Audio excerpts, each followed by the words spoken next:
सतगुरुदेव की जय। सर्वसंग से प्रार्थना है।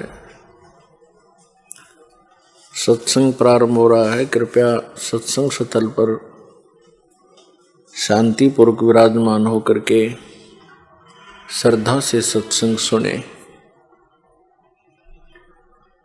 परमेश्वर की प्यारी आत्माओं से पुनर्निवेदन है, सत्संग प्रारंभ हो रहा है। कृपया सत्संग स्थल पर शांतिपूर्वक विराजमान होकर के श्रद्धा से सत्संग सुने। सत्संग के दौरान कोई भी भक्तात्मा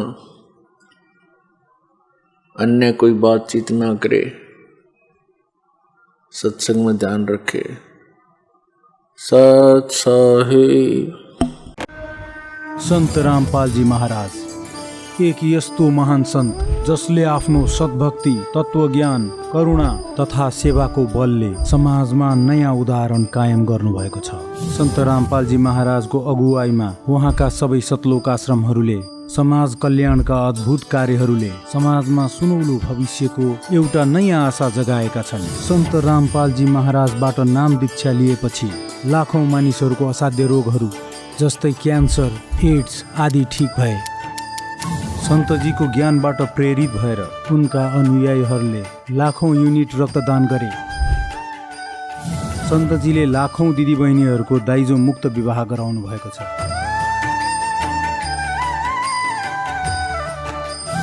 सन्तजीले लाखौं व्यक्तिहरूको नशा छुटाउनु भयो। करोडौं उजाडिएको परिवार बस्यो। सन्तजीको आश्रममा समागमको बेला निशुल्क नेत्र चिकित्सा, दन्त चिकित्सा प्रदान गरिन्छ। सन्त रामपालजी महाराजद्वारा समय समयमा पर्यावरण संरक्षणको उद्देश्यले बृहत स्तरमा वृक्षारोपण गरिन्छ। सन्तजीले जरुरतमन्दलाई तत्काल राहत पुर्याउनलाई एम्बुलेन्स सेवा सुरु गर्नुभयो। सन्तजी आफ्ना अनुयायीलाई देहदानका लागि प्रेरित गर्नुहुन्छ, जसले मानवताको सेवा, जसले चिकित्सा क्षेत्रमा सुधार हुन सकोस्। सन्त रामपालजी महाराजका सबै आश्रममा हरेक दिन निशुल्क भण्डारा आयोजित गरिन्छ, जहाँ हरेक वर्ग, हरेक जाति तथा हरेक धर्मका मानिस सँगसँगै बसेर भोजन गर्छन्।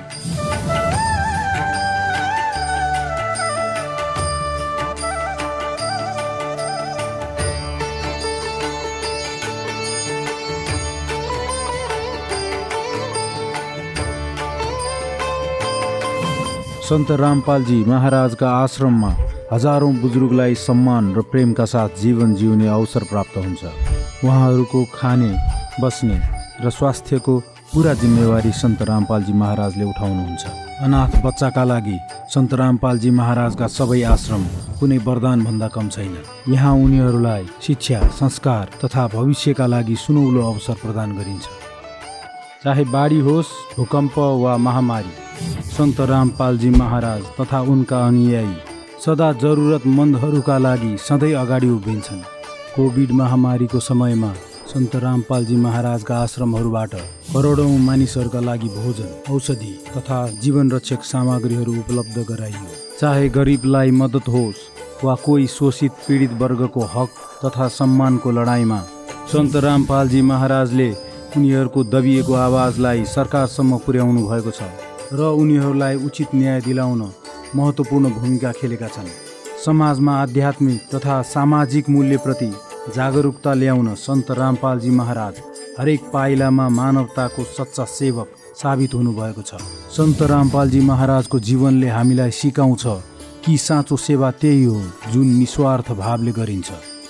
आउनुहोस् हामी पनि यस महान सेवाको कार्यमा यी महान सन्तसँग जोडियौँ र सन्त रामपालजी महाराजबाट नाम दीक्षा लिएर आफ्नो जीवन धन्य बनाऊ।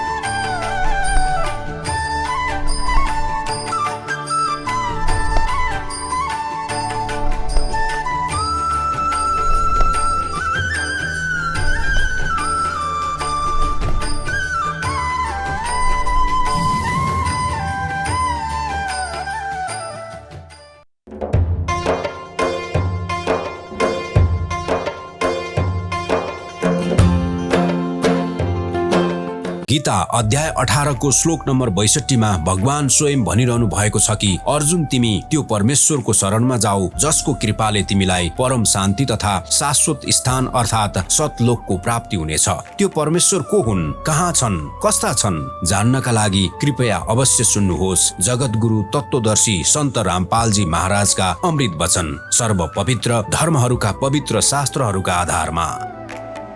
सतगुरुदेव की जय। बंदी छोड़ कबीर परमेश्वर जी की जय। बंदी छोड़ गरीबदास जी महाराज जी की जय। स्वामी रामदेवानंद जी गुरु महाराज जी की जय हो।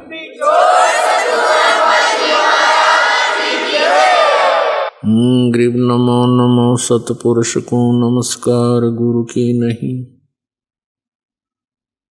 सुर नर मुनि जन साधुआं संतों सर्वस्ती नहीं। सतगुरु साहेब संत सब डंडो तुम प्रणाम। आगे पीछे मध्य हुए तिनको जा कुर्बान। नराकार निर्विषम काल जाल वैभंजनम निर्लेपम निज निर्गुणम अकल अनुपवेशोन्दनम। सोहम सुरति समापतम सकल समाना निर्तलय उज्ज्वल हिरंबर हरदमम बेपरवाह अथा है।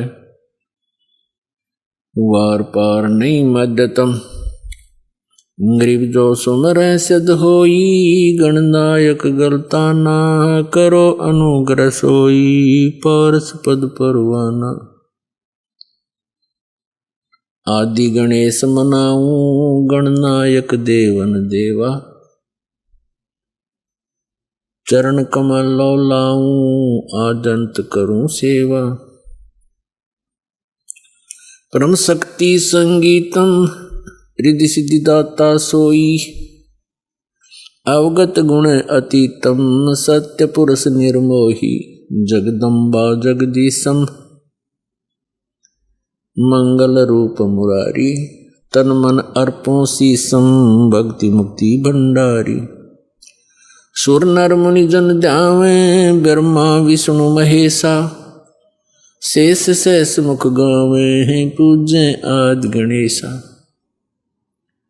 इंद्र कुबेर सरीखा वरुण धर्म राय ध्यावे। समर्थ जीवन जी का मन इच्छा फल पावे। 33 कोटि आधारा ध्यावे 88। उतरे बहुजल पारा कट है यम की फांसी। 33 कोटि आधारा ध्यावे 88। उतरे बहुजल पारा कट है यम की फांसी। परम पिता परमात्मा पूर्ण ब्रह्म सर्व सृष्टि रचनहार कुल मालिक कबीर साहिब जी ये हम सभी आत्माओं के पिता हैं। ये परमात्मा है। पुण्यात्माओं आध्यात्मिक ज्ञान इतना उलझ चुका है कि इसको अब सुलझाना बहुत ही कठिन हो रहा है। ये ऐसा क्यों हो रहा है? हमारे सद्ग्रंथ क्या बता रहे हैं और हमें ज्ञान क्या मिला? इसका कारण क्या था? इसका कारण है कि ये जिस लोक में हम रह रहे हैं ये काल का लोक है। यहाँ कोई जीव सुखी नहीं और ये नहीं चाहता। ये यहाँ का जो स्वामी है ब्रह्म जिसको कहते हैं, सरपुरुष भी कहते हैं, ज्योत स्वरूपी निरंजन भी इसी को कहते हैं। ये नहीं चाहता कि यहाँ के प्राणियों को परमात्मा के विषय में जानकारी हो।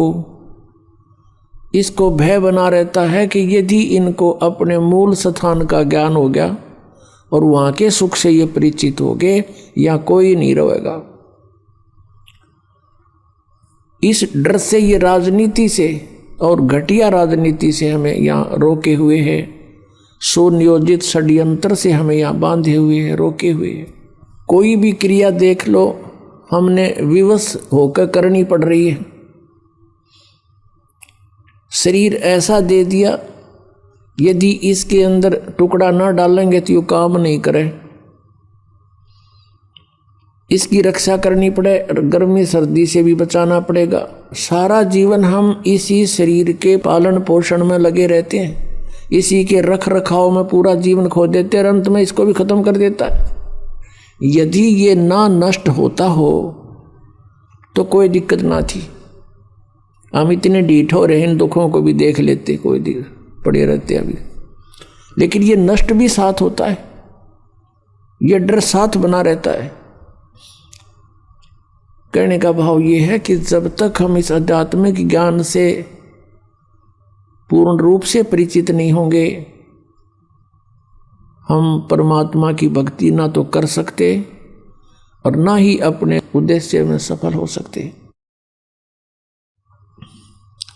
तो इसके लिए हमने उस परमात्मा को पहचानना है। जैसे आज सुबह के सत्संग में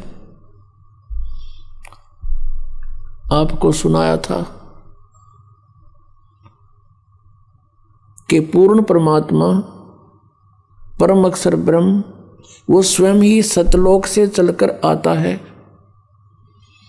और अपनी प्यारी आत्माओं को, अच्छी आत्माओं को मिलते हैं, उनको तत्व ज्ञान से परिचित कराते हैं। परमात्मा ऊपर सतलोक में रहते हैं, तीसरे मुक्ति धाम में विराजमान है। पुण्यात्मा, ये चारों वेद प्रत्येक प्राणी के हृदय में समाये हुए हैं, जो विशेषकर हिंदू समाज से संबंधित है। और सभी ये कहा करते हैं कि वेद तो एक सत्य ज्ञान है, वेदों में जो लिखा वो फाइनल है, सत्य है। इसके साथ साथ पवित्र चारों वेदों के साथ साथ पवित्र श्रीमद् भगवत गीता जी और साथ में पवित्र 18 पुराणों को पवित्र हिंदू समाज एक बहुत आदर की दृष्टि से देखता है और इनको सत्य ज्ञान युक्त मानता है। इसको सत्य ज्ञान युक्त मानता है। लेकिन इन ग्रंथों में थोड़ा सा अंतर है। पवित्र चारों वेद और पवित्र श्रीमद् भगवत गीता, ये दोनों का मिलता जुलता ज्ञान है, ये गॉड गिवन है। और पुराणों का जो ज्ञान है वो ब्रह्मा जी का दिया हुआ है। और ब्रह्मा जी से आगे सुना उन ऋषियों ने, दक्ष आदि ऋषियों ने, मनु आदि ने और अन्य से सुनते सुनते उन्होंने कुछ ब्रह्मा जी के विचार, कुछ अपना अनुभव, कुछ अपनी सोच, अलग अलग, जैसे भी 18 पुराणों के 18 वक्ता हैं। 18 पुराण इसलिए होगी कि उनके वक्ता भिन्न भिन्न हैं। उन्हीं के नाम से उन्होंने अपने अपने हिसाब से उन 18 पुराण बना दिए। वैसे ही 18 पुराणों का ज्ञान एक ही बोध माना जाता है। तो ये जो ज्ञान है पुराणों का, ये गॉड गिवन नहीं है। पवित्र चारों वेद गॉड गिवन है। पूर्ण परमात्मा परम अक्षर ब्रह्म ने इस ज्योत स्वरूपी निरंजन के हृदय में डाल दिए थे, इसके अंतःकरण में डाल दिए और समय निर्धारित कर दिया कि इतने समय के उपरांत ही अपने आप इसके श्वासों से बाहर आएंगे। जैसे परमात्मा की व्यवस्था है, माता को गर्भ रहता है, 9 महीने के बाद ऑटोमेटिकली वो बाहर आ जाता है। इसी प्रकार परमात्मा ने इसमें व्यवस्था की। जब ये 5 बाहर आ गए, इसने देखा कि इनमें कोई ऐसी जानकारी तो नहीं है मेरी पोल पाट जा। किसने? ज्योत निरंजन ने। फिर इसने देखा 5वां वेद जो है ये सारा भेद दे रखा था ऊपर का, सतलोक का, कैसे जाना है और किस प्रकार, कौन परमात्मा है, तुम यहाँ कैसे फंसे थे। तो ये ज्योत निरंजन काल ने वो 5वां वेद नष्ट कर दिया और 4 वेद दे दिए भगवान के डर से।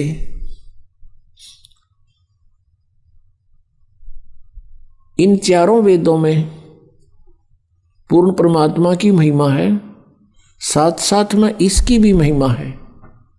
ये कितने सतर का भगवान है, इसकी भक्ति से कितना लाभ हो सकता है। फिर इस काल ने ही ब्रह्म ने चारों वेदों को पढ़ा, उस चारों वेदों वाले ज्ञान को श्री कृष्ण जी में प्रवेश करके इसने बोला। इसमें थोड़ा सा इसने एक आध जगह गड़बड़ करने की चेष्टा की है और उसमें कहा कि ये मेरा मत है। यदि इसका मत वेदों से मेल खाता है तो वेद ज्ञान है वो, और इसका मत वेदों से मेल नहीं खाता है तो इसका अपना ही विचार है, वो भी नहीं मानने हमने केवल वेद ज्ञान को मानना है, और पांचवा वेद परमेश्वर ने स्वयं आकर के बोला था उसको मानना है। 18 पुराणों को हमने सहयोगी शास्त्र मान रखा है कि इसमें जो लिखा है इनमें इन ब्रह्मा विष्णु महेश जी की जीवनी है और इन्होंने लिख रखी है, तो इसको हमने इसलिए सत्य मानना है कि इनमें जो लिखा है इनकी सतीथि वह सही लिख रखी है। और जो पुराणों में वेदों के विपरीत ज्ञान है वो मान्य नहीं है। विपरीत कौन सा है? जैसे वे ऑफ वर्शिप। बाकी जो ज्ञान है वो तो वेदों से अलग है ही, वो तो हमने सिर्फ उनकी अपनी जीवनी है, ब्रह्मा जी की क्या स्थिति है, विष्णु जी की क्या स्थिति है, भगवान शंकर की क्या स्थिति है, इस तरह की कहानियां इसमें लिखी हुई, इनकी लीला लिखी है।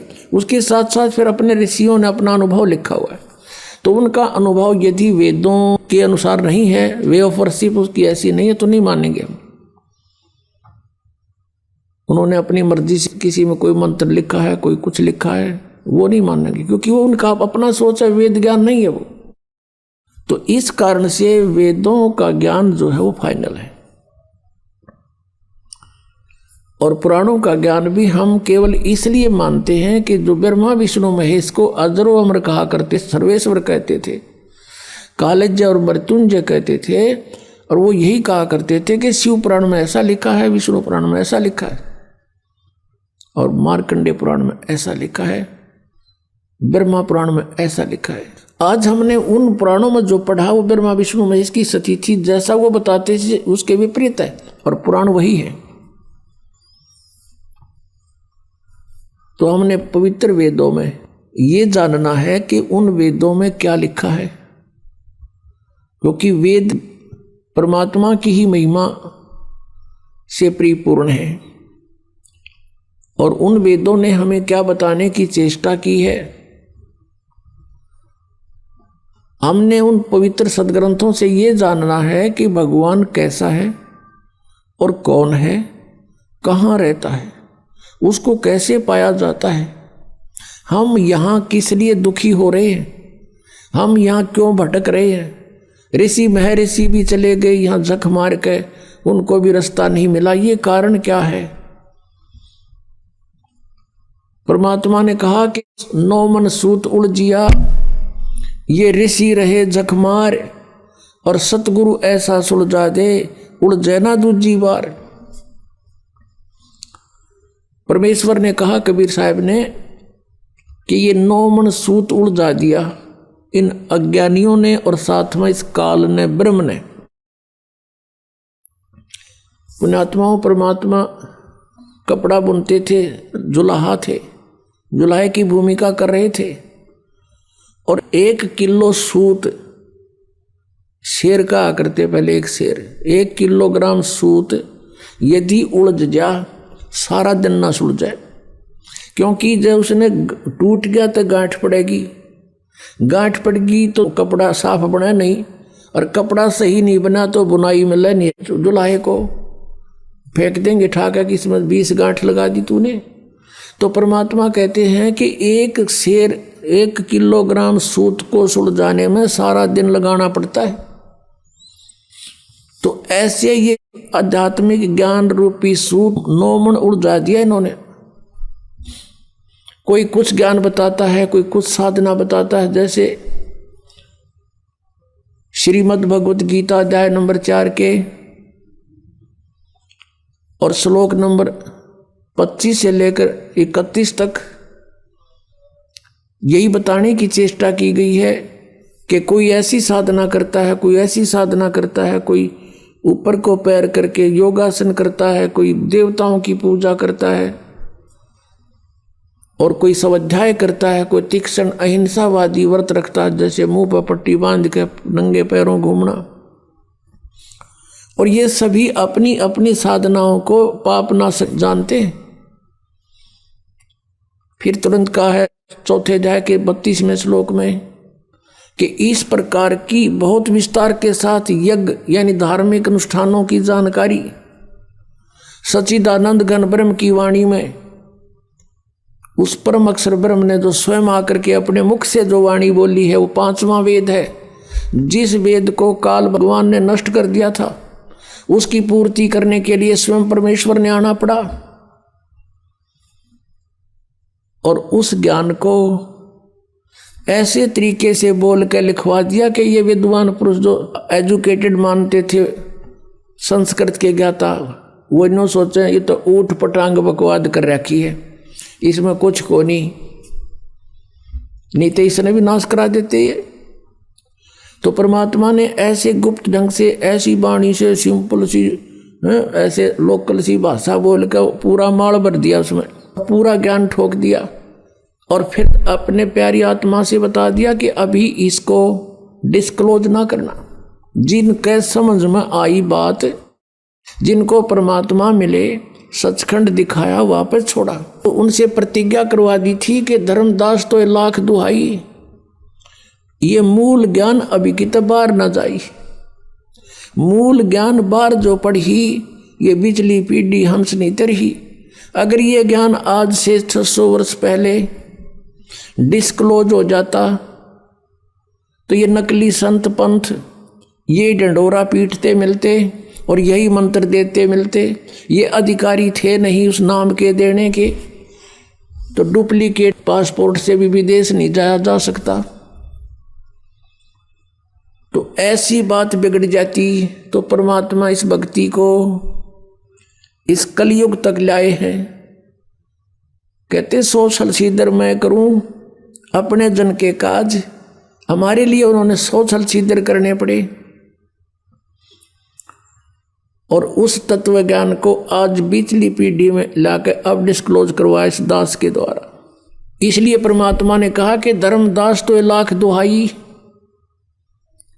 ये मूल ज्ञान, ये है मूल ज्ञान। और फिर परमात्मा ने एक वाणी और कही है कि 33 अरब ज्ञान हम व्याख्या और मूल ज्ञान गुप्त ही रख्या। 33 अरब वाणी बोल दी हमने इस कबीर सागर में और कबीर साखियों में, दोहालियों में, लेकिन ये मूल ज्ञान जो था अब भी हमने गुप्त रखा हुआ था और अब ये इस दास के माध्यम से सार्वजनिक करवा दिया भगवान ने। क्योंकि अब ये सभी पंथ नष्ट होंगे, इनका अस्तित्व खत्म हो जाएगा कुछ दिनों में। क्योंकि इस बुद्धिमान जनता है, अपने भले बुरे को खूब समझते हैं ये, लेकिन अभी तक इनका न्योना जच्ची है कि ये हमारे जो गुरु हैं ये कति नकली हैं। और उनका उस समय यकीन होगा जब इस दास के ज्ञान को अच्छी तरह समझेंगे और सदग्रंथों से मेल कर लेंगे, फिर उन नकलियां न छोड़कर आप आ जाएंगे। कुछ एक ऐसे व्यक्ति होते हैं जो ना कहे किसी की कहे की माने, और गुरुजी ने जो कह दिया बस ठीक से। उसके बारे में परमात्मा कहते हैं कि चातुर प्राणी चोर है और मूड मुग्ध है ठोठ, संतों के निकाम के इन दे गड़जोट। इतने प्रमाण देख के और जो व्यक्ति नहीं मान रहा कि ये संत नहीं है, कहते फिर वो तो मूड है, मुग्ध मूड ठोठ, फिर वो हमारे काम के नहीं है, वो वहीं पड़े रहे उन्ना दौरे। एक भक्त कह रहा था जी ये आमत है सारे जितने दूसरे पंथा दौरे बैठे हैं। उसने एक उदाहरण दिया कि जैसे बाई बस ट्रेवल कर रहे हैं और रास्ते में कई बार बस खराब हो जाती है, तो कुछ तो बुद्धिमान से जब आइडिया ला लें कि यह खराब होगी, झटकम पटकम होने लग रही है, जब वह रुक जा और साथ में दूसरी बस आ जाती है, तुरंत उतर कर चढ़ जाते हैं, वह ना देखते कदे किराया दोबारा देना पड़े। कुछ ऐसे होते हैं कि कंडक्टर ड्राइवर ने कह दे भाई गाड़ी खराब होगी, वो उतर के फिर दूसरी में बैठे। और उन्होंने कहता कुछ ऐसे होते हैं फिर भी बैठे रहे, कंडक्टर ड्राइवर के कहीं पाछे भी, वह जब उतरेंगे, जब कंडक्टर ड्राइवर भी दूसरी बस में चढ़ लेंगे, वह जब उतरा करें क्या सचमुच ये भी नारा हिबता है। तो कुछ ऐसे हैं जब इनके गुरुजी या तो यहाँ तो पलायन कर जाएंगे, क्योंकि जनता इनको जीण नहीं देगी, यहाँ पर इनका अनमोल जीवन बर्बाद कर रखा, एक सांस की कीमत है। परमात्मा कहता हूं कई जातों कहूं बजा के ढोल, और ये श्वास जो खाली जाता है ये 3 लोक का मोल। एक श्वास की इतनी कीमत, और मनुष्य जीवन के कितने जीवन सांस बर्बाद कर दिए, क्योंकि श्वासों से जीवन है जीव का, और ये कितने बर्बाद हो गए सत भक्ति ना करने से। तो वो जो उनके कति श्रद्धालु गणे हैं बिना ज्ञान के, वो जब आओगे यहाँ पर तो वो भी हाथ खड़ा कर देंगे कि हमारे पल्ला ना कुछ, तो ये भी पुण्यात्मा होगा कोई ऐसा कह देता है। वैसे यहाँ बहुत से ऐसे महंत हैं जो बहुत से शिष्य बनाए हुए थे, उनके शिष्यों ने उनसे संपर्क साधा इस ज्ञान से परिचित होकर के, और कहा जी देखो आप भी भगवान के लिए निकले हो और हम भी भगवान के लिए ही आपके अनुयायी बने हैं। यदि ये ज्ञान गलत है तो हमें क्लियर करके बता दो, अगर ये रामपाल ज्ञान गलत बोल रहा है तो हमें बताओ, ये प्रमाण दे रखे, और नहीं तो फिर आप भी आओ। अब थोड़ी बहुत देर तक वो गुरु अग्रम मग्रम करता है, लेकिन फिर विवश हो जाता है, क्योंकि उसको भी भगवान चाहिए। अगर इतनी सच्चाई देखकर वो नहीं आते हैं, नहीं मानते हैं, तो वो संत है नहीं, वो तो परमात्मा भी नहीं चाहते, केवल महिमा चाहते हैं अपनी। बस चेले बने रहें, जय जयकार हो ही रहे, फिर कट्ठे भूत बनेंगे सारे। आदरणीय गरीबदास साहिब जी को जो परमात्मा ने उनको ये तत्व ज्ञान दे दिया था, क्या बताते हैं कि साहिब के दरबार में गाहक कोट अनंत और 4 चीज मांगे हैं, रिद्धि सिद्धि मान महंत। उस परमेश्वर के साहिब के दरबार में ऐसा कोई एक इन चारों ने छोड़ गए, और चाव है पुरुष अलेख। तो ये सब मान महंत के भूखे हैं जितने ये संत पंथ बने हुए। यदि ये मान बढ़ाई नहीं चाहते हैं और ये अपना कल्याण चाहते हैं और ये हितैषी हैं अपने अनुयायियों के, तो इस दास के ज्ञान से परिचित हों और इसमें बताओ गलत कहाँ है, और ये अपना टिप्पणी दो फिर इसके ऊपर। क्यों नहीं बोलते? 10 साल हो गए दास ने गला फड़ाते ने, और सरेआम कह रहा हूँ, टीवी चैनलों पर भी बोल रहा हूँ, पुस्तकों के माध्यम से भी इनके पोल खोल रहा हूँ। क्यों ना बोलते? ये क्यों नहीं बोलते? क्योंकि ये चोर हैं। परमात्मा कहते हैं बेखों के लश्कर फिरें ये बाणी चोर कठोर, और सतगुरु धाम ना पहुंचेंगे ये 84 के ढोर। परमात्मा की वाणी को चुरा कर सचखंड का रट ला रहा कर, कह का पता नहीं इन लोगों को। जैसे वेदों को गलत मानने वाला कोई प्राणी नहीं, खासकर हिंदू समाज में। और ये जो राधा स्वामी पंथ है, इन्होंने के गुटी पैर रखी है श्रद्धालुओं को कि हमने वेदों की आवश्यकता नहीं, ना हमने गीता जी की, ना हमने पुराणों से कुछ लेना देना।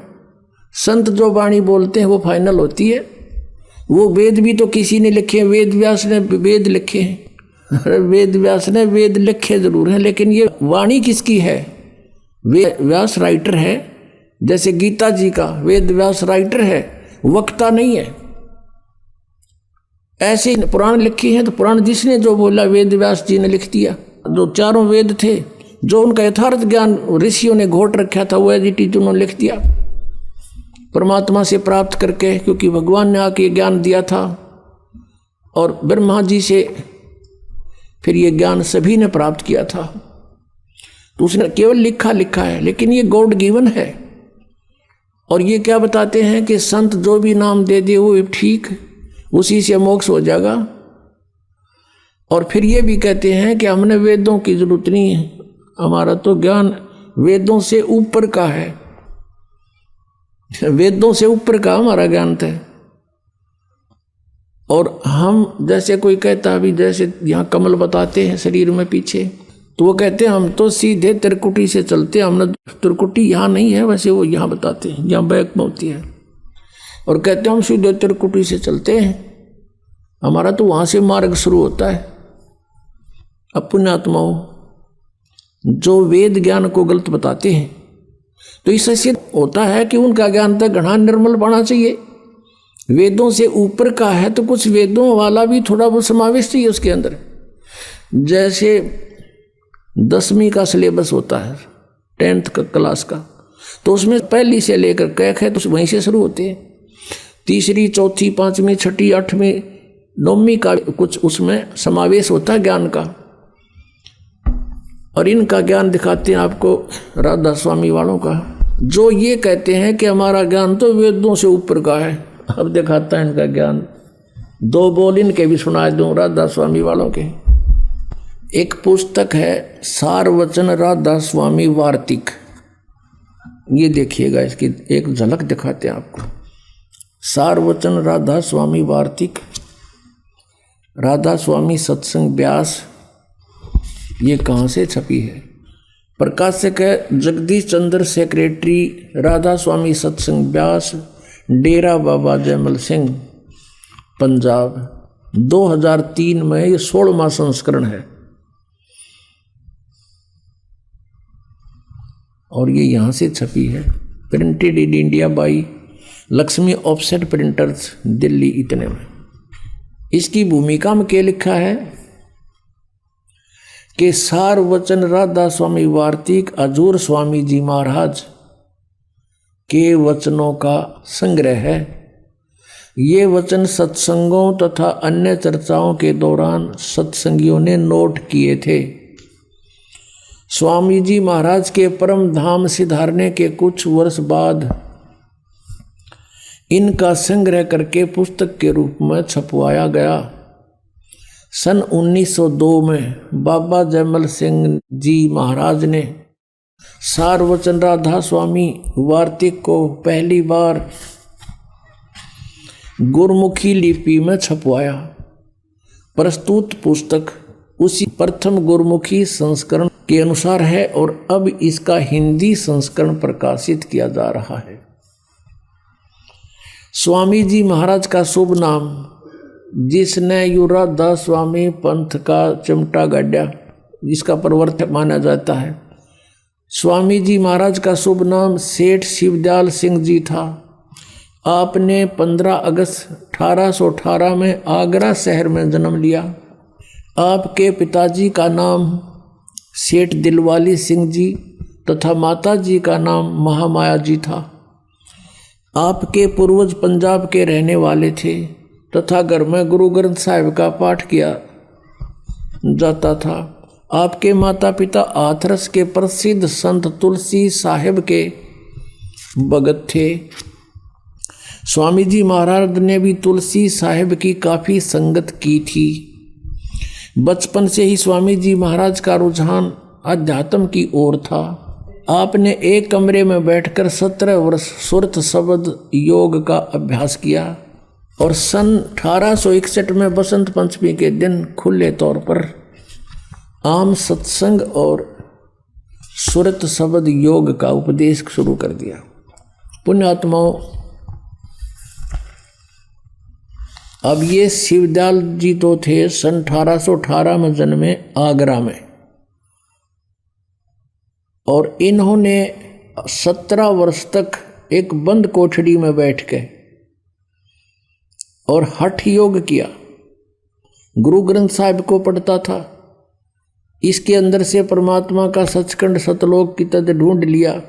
फिर कबीर साहिब की वाणी में तो ले लिया, करने नो दीदार महल में प्यारा है, एक शब्द है 32 कली का, वो इन्हें खोलना आया ना, इनका समझ में आया नहीं।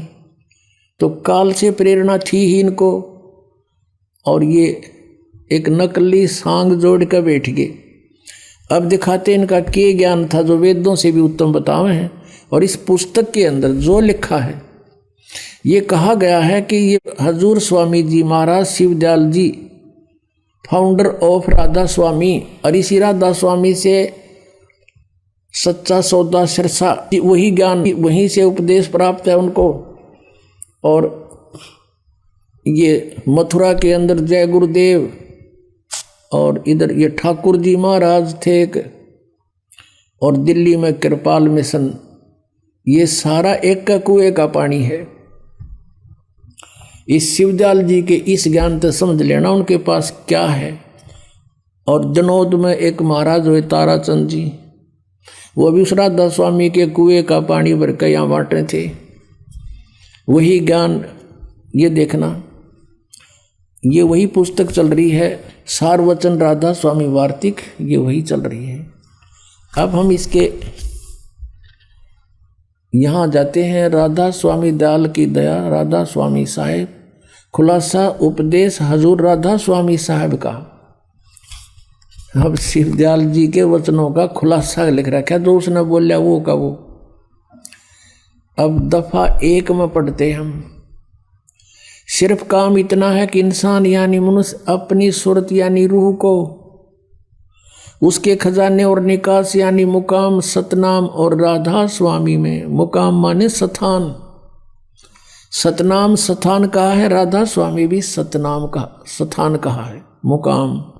इनका ज्ञान देखियो तोड़ पाट रखे ने पहुँचावे, यानी राधा स्वामी स्थान में पहुँचावे, सतनाम स्थान में अपनी सूरत पहुँचा दे। फिर तीसरे वचन में गीता के से श्लोक बना रखे, इन्हें कति 118 150 वर्ष हो गए इनको न्यू के न्यू प्रिंट कर रखी। जितने आचार्य और महात्मा और अवतार पैगंबर हर एक मजमा हुए हैं, वे सब अपने अभ्यास के जोर से अंतर में तरफ मुकाम असली के चले, असली स्थान की ओर चले। कोई बिरले संत मंजिल 8वीं यानी राधा स्वामी तक पहुँचे। अरे वाह, अच्छा सिर्फ संत मंजिल 5वीं यानी सतनाम पर पहुँचे। अब यह मंजिल 5वीं सतनाम, और कोई बिरले संत मंजिल 8वीं यानी राधा स्वामी पर पहुँचे। अब यहाँ देखो, तो अब आपने देख लिया, यहाँ तक क्लियर कर दिया न कि सतनाम भी स्थान है, मंजिल कहो, ये मंजिल का यहाँ अनुवाद भी कर रखा है। मंजिल माने स्थान, देखियो रहा, मंजिल माने स्थान, यानी ये फिर देख लो, क्योंकि ये गणा गहरा ज्ञान है ना, इनका समझ में ना आवा जल्दी सी। कोई बिरले संत मंजिल 8वीं यानी सतान 8वीं यानी राधा स्वामी पर, सिर्फ संत मंजिल 5वीं यानी सतनाम पे, सतनाम स्थान हो गया, मंजिल माने स्थान, सतनाम स्थान पे पहुँचे। अरे देखिए 4 वचन पृष्ठ नंबर 15 पे, कमाल कर दिया, इसमें तो रिकॉर्ड तोड़ दिया इन्हें, वेद फेल कर दिए सारे। अब समझना चाहिए कि राधा स्वामी पद सबसे ऊंचा मुकाम है, सबसे ऊंचा स्थान है राधा स्वामी, और यही नाम कुल मालिक और सच्चे साहब का है, सच्चे खुदा का है। और इस मुकाम से 2 स्थान नीचे, यानी राधा स्वामी स्थान से 2 स्थान नीचे सतनाम का मुकाम है। देखिए नींद में बोल रहे तारा गजब वही। अब कहते हैं सिर्फ संत मंजिल 5वीं यानी सतनाम पर पहुँचे, और मंजिल माने स्थान, और ये कहे सतनाम तो स्थान हो गया, फाइनल हो गया कि सतनाम स्थान को कहते हैं। ये भी कहते हैं इस मुकाम से 2 स्थान नीचे, और मुकाम भी स्थान उसे, अब सतनाम भूल जाओ हम, स्थान इस 2 स्थान नीचे स्थान का स्थान है। ये वेद से गूढ़ ज्ञान है इनका, स्थान से का स्थान है। और इस सतनाम को फिर कैसे डिफाइन किया देखना, परिभाषा कैसी बताइए। सतनाम का मुकाम है, और इस जिसको इस सतनाम को संतों ने सतलोक सचखंड, सतनाम को सतलोक भी कहा है, सचखंड भी सतनाम को कहा है, और सार शब्द भी सतनाम को, सत शब्द भी सतनाम को, और सतनाम भी सतनाम को और सतपुरुष भी सतनाम को। जय हो राधा स्वामी आलो। ये इनका वेदों से भी ऊपर टॉप मोस्ट ज्ञान है। इन कह का नहीं पता सतनाम खान का है कि पीण का है कि तो कोई स्थान है या नाम है। और दिखाता हूँ थोड़ा और इनकी कति अच्छी हिंदी हो जाएगी। अब एक पुस्तक है संत मत प्रकाश भाग 3। ये 5 भाग हैं इनके संत मत प्रकाश के, और श्री सावण सिंह जी इनके राइटर हैं, यानी उनके सत्संगों का संग्रह है, इसमें वक्ता है। और श्री सावण सिंह जी जो हैं वो बाबा जयमल सिंह जी के उत्तराधिकारी थे तुरंत, और सावन सिंह जी के शिष्य थे ये कृपाल सिंह, जिन्होंने दिल्ली में अपना अलग मिशन बना लिया, और उन्हीं के शिष्य सच्चा सौदा सिरसा में जिन्होंने अलग स्थान बना लिया, सावन सिंह जी के थे। खेमामल नाम था उनका, बलोचिस्तान के रहने वाले थे, और फिर उनको शाह मस्ताना कहने लगे, और उन्होंने वहाँ अपना अलग से डेरा जमा लिया। ये उन्हीं का ज्ञान है इकट्ठा ही सबका। और अब आपको दिखाते हैं उस बाबा सावन सिंह जी के विचार थे, तो फिर अंडरस्टूड है कि सच्चा सौदा के होंगे, ये देखना। और शिवदयाल जी के हो गए, फिर कहना है कि है ये है संत मत प्रकाश भाग 3। ये है संत मत प्रकाश भाग 3, और ये हैं बाबा सावन सिंह जी, महाराज सावन सिंह जी। संत मत प्रकाश भाग 3 हजूर महाराज सावन सिंह जी के सत्संगों का संग्रह, राधा स्वामी सत्संग व्यास से ये छपा है। प्रकाशक हैं जगदीश चंद्र सेठी, सेक्रेटरी राधा स्वामी सत्संग व्यास, डेरा बाबा जयमल सिंह, पंजाब।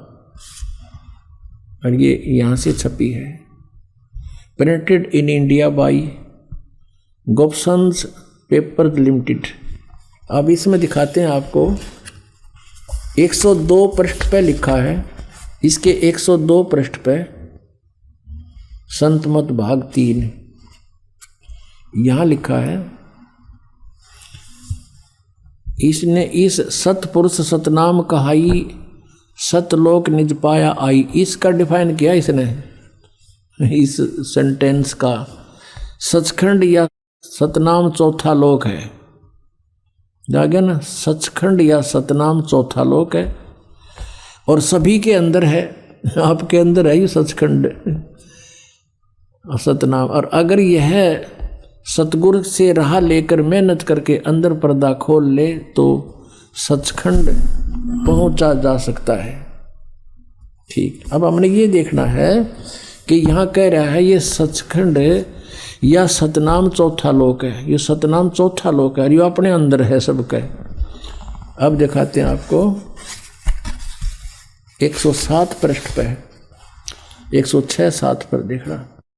वही सत्संगी हजूर जहाँ राम नाम का जस महिमा होता हो, कोई प्रसंग चल रहा है तो महाराज सावन सिंह जी कहते कौन से राम का जिक्र कर रहा है तू? तो वह सत्संगी कहने लगा क्या राम बहुत सारे हैं? महाराज जी यानी सावन सिंह जी कह रहे हैं राम 4 हैं, आपका इशारा कौन से राम की तरफ है? अब सत्संगी पूछा है कि हजूर चारों राम खोल कर बताइए।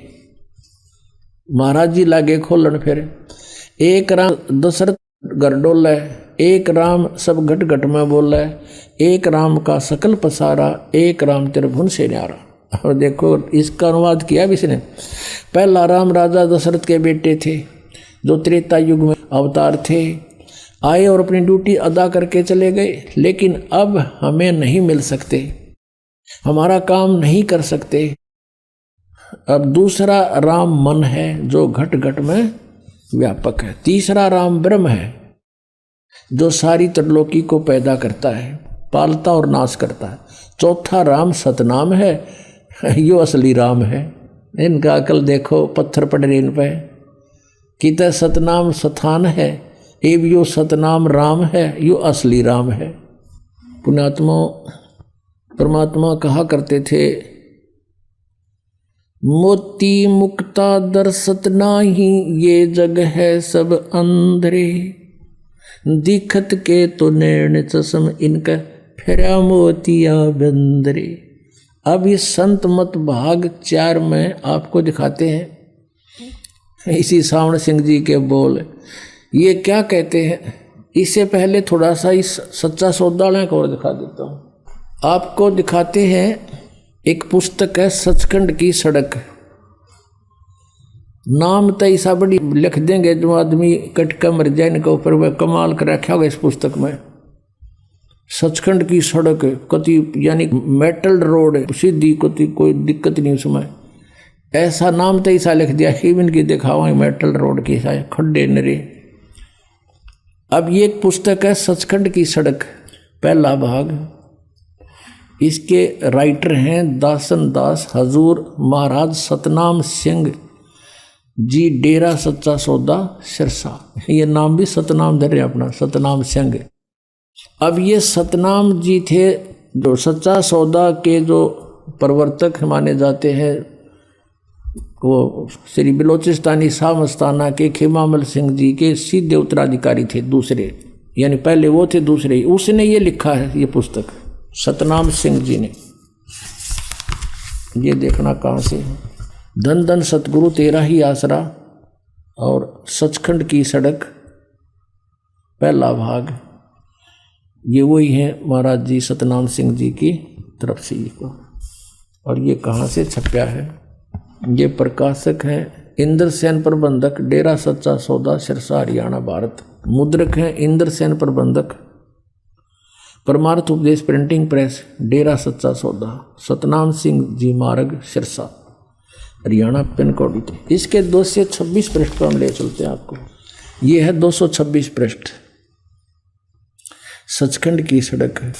इसका अनुवाद किया है, एक शब्द है इनका, अलख नामी आया रे सारे देश छोड़ के, जी छोड़ के मैं आया तेरे लिए प्यारे, देश छोड़ के। ये कहते हैं शिवदयाल जी की अमरवाणी है या इसका यहाँ अनुवाद कर रहे हैं। अलख अनामी आया सारे देश छोड़ के, जी छोड़ के मैं आया रे तेरे लिए प्यारे, देश छोड़ के। त्रिलोकी यानी स्थूल सूक्ष्म और कारण तक की सारी रचना काल निरंजन ने की है। संतों का देश सचखंड या सतलोक है। देख ठीक है, अब यहाँ संतों का देश सचखंड या सतलोक है, ठीक है। और वही सतपुरुष या आदि पुरुष का स्थान है, ठीक है। इस सचखंड के ऊपर यानी सतलोक के ऊपर है या डिफाइन कर रहे हैं। वह अजर अमर अविनाशी है और सदा एक रस है। वहाँ चैतन्यता ही चैतन्यता है, प्रकाश ही प्रकाश है। नीचे पिंड तक की कुल रचना का आदि और अंत वही है। और उसी को यानी सचखंड को, इस सतलोक को क्या कहते हैं, सतलोक को सतनाम भी कहते हैं, सत शब्द भी और सार शब्द भी कहा जाता है। वह बोली है नो कि नो, थोड़ी सी फेर बदल कर रहे हैं। इस सचखंड को, सतलोक को, जो वह अजरमर अविनाशी है, वहाँ चैतन्यता ही चैतन्यता है, प्रकाश ही प्रकाश है और कुछ नहीं वहाँ पे। और उसी को सतनाम भी कहते हैं सचखंड को, और सत शब्द भी कहते हैं और सार शब्द भी। उस सतलोक को कहते हैं, सतनाम भी उसी को कहते हैं। अपने आत्माओं, ये है इनका ज्ञान जो वेदों से भी ऊपर का है। और दिखाते हैं, एक कथा सुना रखी है सावन सिंह जी ने कि एक समय एक इंद्रमती नाम की रानी थी और वो कबीर साहब की शिष्या होगी। और फिर ये क्या बताते हैं कि पहले कबीर साहब चले गए सचखंड में और वो समा गए भगवान में, क्योंकि वहाँ तो नूर ही नूर है, प्रकाश ही प्रकाश है। आत्मा वहाँ जाकर ऐसे मिल जाती है जैसे बूंद समुद्र में, भगवान नहीं है वहाँ पर। ये इनका अज्ञान सिद्धांत है। राधा स्वामी पंथ, धन धन सतगुरु पंथ और यो जय गुरुदेव पंथ हड़ा का। अब इनका डिस्कशन दिखाता हूँ, आप देखना हैरान रह जाओगे। ये है संत मत प्रकाश, सावन सिंह जी के सत्संगों का, वचनों का संग्रह है ये। ये राधा स्वामी व्यास से प्रकाशित है। और इनके तो कति वचन अमिट हैं, आपको दिखाते हैं। 189 पृष्ठ पर ले चलते हैं आपको। ये देखो, संत मत भाग 4 और पृष्ठ 189 नीचे आते हैं। इस तरह रानी इंदुमती थी। जब उसको कबीर साहब सचखंड लेकर गए तो उसने वहां जाकर देखा कि कबीर साहब ही सतपुरुष है, और कहती है कि हाय हाय हाय हाय, अगर आप मुझे इतना बता देते कि मैं ही सत्य पुरुष हूं तो क्या मैं आपकी सेवा नहीं करती। कहते हैं तुझे विश्वास नहीं आता, अब तू यहाँ आ गई है, तेरी मर्जी कह ले, तेरी मर्जी है कह ले। अब इनका ये आप कह रहे हैं कि इंद्रमती ने सतलोक में जाकर कबीर साहब को देखा। उसने वहां जाकर देखा कबीर साहब ही सतपुरुष हैं। फिर थारे वाला की तगा परम धनी, जब आप लिख रहे हो कबीर साहब सतपुरुष हैं और वह इंद्रमती का उदाहरण दे रहे हैं, तो तुम्हारा परम धनी क्या होगा वहां पर फिर। और फिर दूसरा वो कहाँ रहा जब वहां कबीर साहब मिल गए जाके। अब आपको एक और दिखाते हैं 264 पृष्ठ पे, ये देखिएगा, इसी संत मत भाग 4 में और 264 पृष्ठ पे। अब देखिए यहाँ पर, सत्संगी ने पूछा, हजूर संतों की पदवी कहाँ तक है। महाराज जी सावन सिंह जी बोले, हमारी इतनी बुद्धि और अकल नहीं कि हम संतों की पदवी को समझ सकें। फिर भी सुनो, रानी इंदुमती कबीर साहब के समय में हुई थी। इनकी अकल पर पर्दा पड़ रहा। इंद्रमती तो हुई द्वापर में, कबीर साहब हुए कलयुग में। उस समय कबीर साहब करुणा में नाम से आए हुए थे। कबीर साहब समकालीन, इस कबीर एज कबीर समकालीन नहीं थे। फिर भी हम इनकी इतनी बुद्धि को देखेंगे कहाँ काम करती है। रानी इंदुमती कबीर साहब के समय में हुई थी। पहले कबीर साहब मालिक में जा विलीन हुए। देखिए अपनी सिद्धांत को फिट रखे हैं कि पहले तो कबीर साहब जाकर मिल गए, सचखंड में डूब कर मर गए। इनके कहने के हिसाब से कि वहाँ प्रकाश ही प्रकाश है, आत्मा ऐसे मिल जाती है जैसे बूंद समुद्र में। पहले कबीर साहब मालिक में जाकर विलीन हुए, वो तो मिल गए उसमें, और फिर रानी हुई, फिर रानी जाकर उसमें डूब कर मर गई। और जब रानी ने सचखंड में जाकर कबीर साहब की पदवी देखी तो कहने लगी, महाराज यदि आप पहले ही बता देते कि मैं ही अकाल पुरुष हूँ, मैं सतपुरुष हूँ, तो मैं भजन सुमन कर कर के व्यर्थ परेशान ना होती। कबीर साहब ने उत्तर दिया, तुमको उस समय विश्वास नहीं आना था। अरे भले आदमी, या तो ये साची लिख रहे कबीर साहब अकाल पुरुष है, लेकिन जब पहले कबीर साहब जाकर मालिक में विलीन हो गए और पाछे तो रानी होगी, फिर वो बात कब करी उनने। दिन की अकल पर पर्दा पड़ रहा, वो बात कैसे करी। फिर कबीर साहब दिखे कि जब बूंद मिल गई समुद्र में, वह अलग कैसे रहे। वो सच्चाई ये है कि वहाँ सृष्टि अलग है और ऐसी मनुष्य सदृश सृष्टि है, और परमात्मा भी साकार है, उनका अलग से सिंहासन बहुत सुंदर है। पुण्यात्माओं कहते हैं, गुरु बिन काहू न पाया ज्ञाना, जो थोथा बुछड़े मूड के साना। जैसे थोथे बुझने कोई परिश्रम कर रहा है, कूट रहा है, तो मूर्ख आदमी है, उसमें कुछ नहीं निकलना। जैसे किसी ने धान झाड़ के और पराल डाल रखी हो और फिर उसने कोई कूटे है, अरन्यों के मैं इसमें धान झाड़ू हूँ, महामूर्ख हो कहते घूट लाया है या कति बोली बूझ से। तो इस पूरे सतगुरु बिना काहू न पाया ज्ञाना, जो थोथा बूछड़े मूड के साना। अब आपको दिखाते हैं, ये खुद भी इस बात, क्योंकि इन्होंने तो कहीं की ईंट कहीं का रोड़ा। अरे यू राधा स्वामी बड्डा कुणबा जोड़िया, इनको आप नहीं मालूम, तुम लिख के रहे हो और कौन सी वे ऑफ वर्शिप है परमात्मा के पाने की। ये इनका सतनाम में समझ में नहीं आ रहा। सतनाम क्या, उन 5 नामों में सतनाम भी दे रखा। ये 5 नाम देते हैं, ओंकार, ररंकार, ज्योत निरंजन, सोहम और सतनाम। सतनाम ने जपण का भी दे रखा है।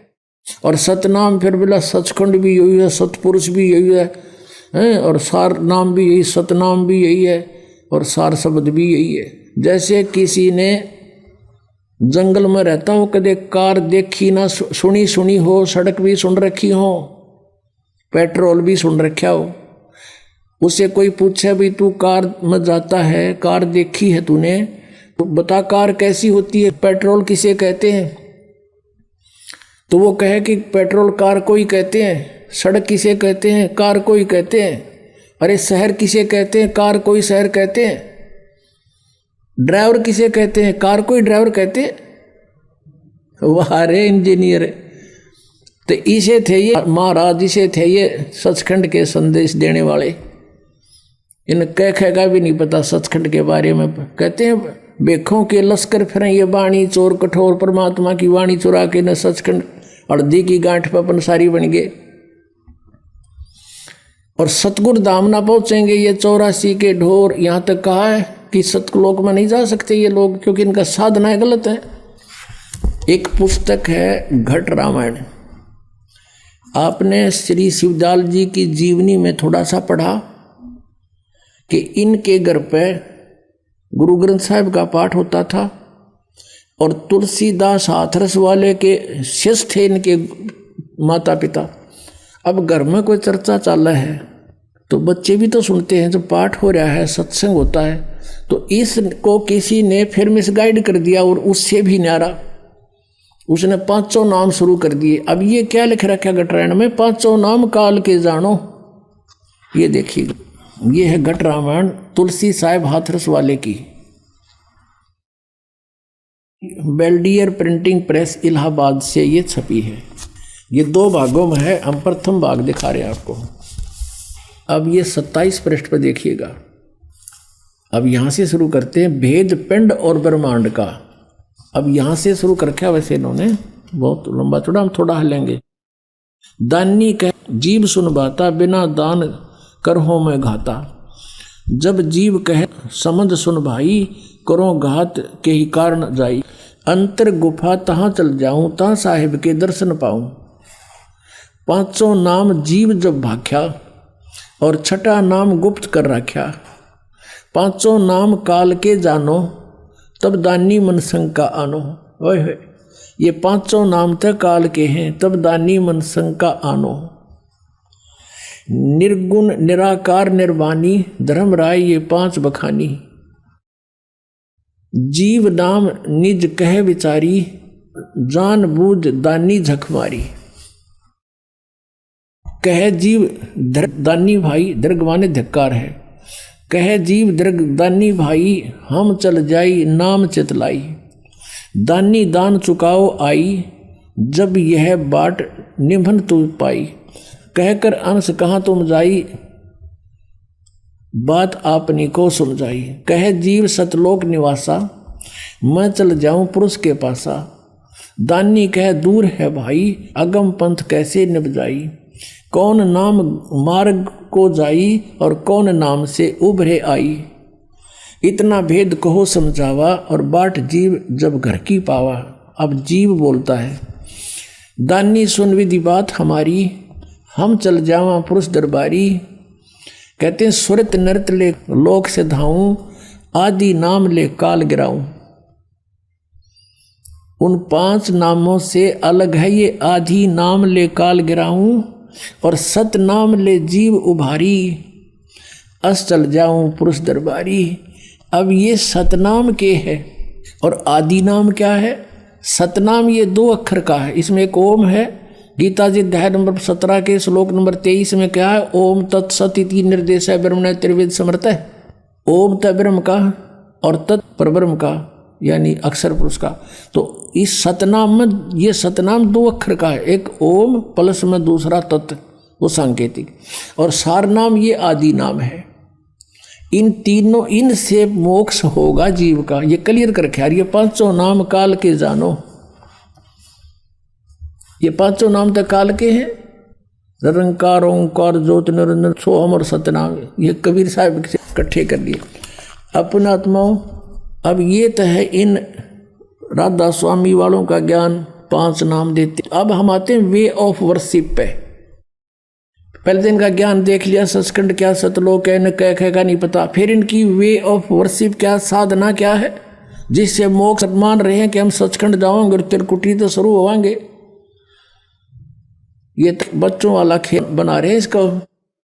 त्रिकुटी को तो ऐसा मान रहे जैसे बरवाले का बस स्टैंड हो और कोई चला जाओ, पैदल बैठो, चाहे यहाँ से गाड़ी में बैठो और 2 मिनट में पहुंच गए। त्रिकुटी में जाने से पहले तो बहुत व्यवस्था क्लियर करनी पड़ेगी आपने यहाँ से। Trikuti is the international airport.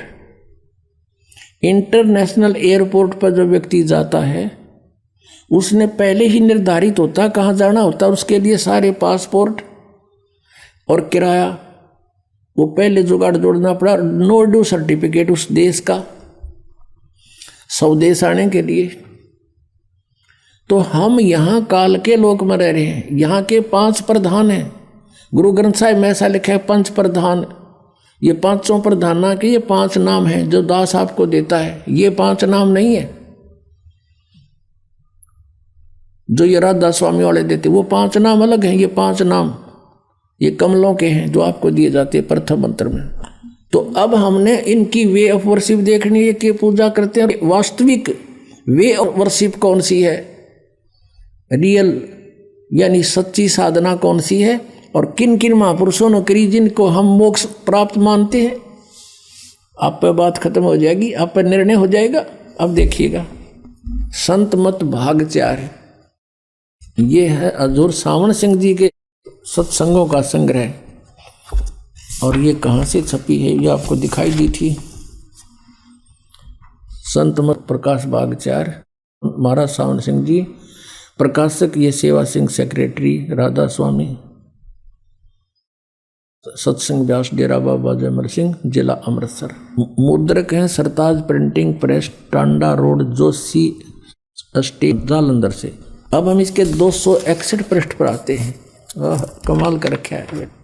ये है 261 पृष्ठ और ये है संत मत प्रकाश भाग 4। यहाँ से पढ़ते हैं। देखिए, अक्सर रूप निखरती चाली, छोड़ दिया अब देश बेगाना। अब इस वाणी को डिफाइन करने लगे सावन सिंह जी। यह संसार सर है, जो अक्सर है वह ब्रह्म है। इन्होंने गीता जी का पढ़ दिया कि तो 17वां श्लोक की गलती से कभी। यह संसार सर है और अक्सर है वह ब्रह्म है, और नी अक्सर पार ब्रह्म है। और जब यह संसार बना है, हम इस महल दुनिया में गुजारा करते आ रहे हैं, किंतु अब गुरु की कृपा से आत्मा इस महल को छोड़कर सतलोक को जा रही है। गुरु ग्रंथ साहिब में बड़े गहरे गुप्त रहस्य हैं।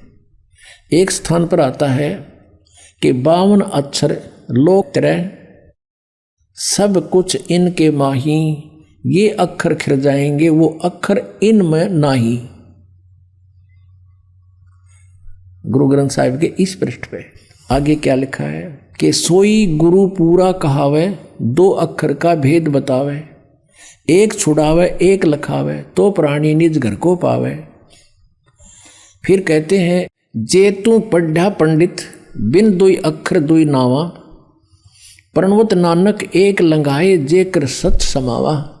गुरु ग्रंथ साहिब के पृष्ठ नंबर 1171 पर लिखा है, सोई गुरु पूरा कहावे, 2 अक्षर का भेद बतावे, एक छुड़ावे एक लखावे, तो प्राणी निज घर को पावे। अब ये 2 अक्षर है ना, ये एक तो ये सतनाम है 2 अक्षर का, इसमें एक ओम है, एक गुप्त है, वो दास बताएगा। अच्छा, और तीसरा जो है ना, यू जे तू पंडा पंडित, बिन 2 अक्षर 2 नावा, है परम नानक एक लंघाए, जे कर सच समावा। अगर पंडित को कहते हैं पंडित विद्वान, तो इन 2 अक्षर के बिना सारे वेद भी घोट रहा है ना, तो तेरा पढ़ना व्यर्थ है। आगे बताया कि कबीर साहब ने भी इसका कहते हैं, यदि तू गुणी हो ज्ञानी हो तो वे अक्षर बताओ जो वे अक्षर पार ब्रह्म है, आप उत्तर भी दे है। ये 2 अक्षर ये पार ब्रह्म है और एक अक्षर ने दुनिया बनाई और एक ने सतलोक बनाया। नयू घाटा जोड़ा सतलोक सुन रखा था इन्हें। और यही कबीर साहब कहते हैं, कह कबीर 2 अक्षर भाख, होएगा खसम तो लेगा राख। अब ये भी गुरु ग्रंथ साहिब में वाणी है कबीर साहब की। तो इसमें स्पष्ट किया कबीर साहब ने कि 2 अक्षर का नाम जाप कर, भाख माने बोल, उसका जाप कर, और होएगा खसम तलेगा राख। यदि इसके देने वाला अधिकारी होगा तो तेरी पल पल पर रक्षा होगी। अब आगे देखो, गुरु नानक साहिब जी फिर कहते हैं, एक अक्षर हरि मन वसै नानक होत निहाल। ये आदि नाम है, सार नाम जिसको कहते हैं, और 2 अक्षर का ये सतनाम है। ये 2 अक्षर ये सतनाम है, ये आदि नाम है। 1 अक्षर वही उसमें घटनावाण में इसका प्रमाण 261 हमने पढ़ लिया, 62 पढ़ते हैं। एक स्थान पर फिर गुरु साहिब कहते हैं, वेद कतेब सिमरत सब सासत, इन पढ़्या मुक्त न होई। एक अक्षर जो गुरुमुख जापै तिसकी निर्मल सोई। अब ये सही करें कि एक नाम है बस, यानी शास्त्र सूस्त्र पढ़ने कोई लाभ नहीं। एक अक्षर जो गुरुमुख जापै वो आदि नाम के बारे में कहा, वो भी जप करना है। और ये क्या कहते हैं देखियो इनके अनुवाद, वह अक्षर आपके अंदर है। इस वाणी का अनुवाद करें सावण सिंह जी, गुरु नानक देव जी की। वह अक्षर आपके अंदर है और पार ब्रह्म जाकर मिलेगा, मरे पाछे मिलेगा भूत बने पाछे। वह अक्षर आपके अंदर है, अपार ब्रह्म जाकर मिलेगा। यह धर्म हमारा धर्म नहीं, यह जात हमारी जात नहीं, यो देश हमारा देश नहीं। हमारा देश सचखंड है और हमारी जात सतनाम है। यह फेरा घाटा जोड़ा सतनाम पे है।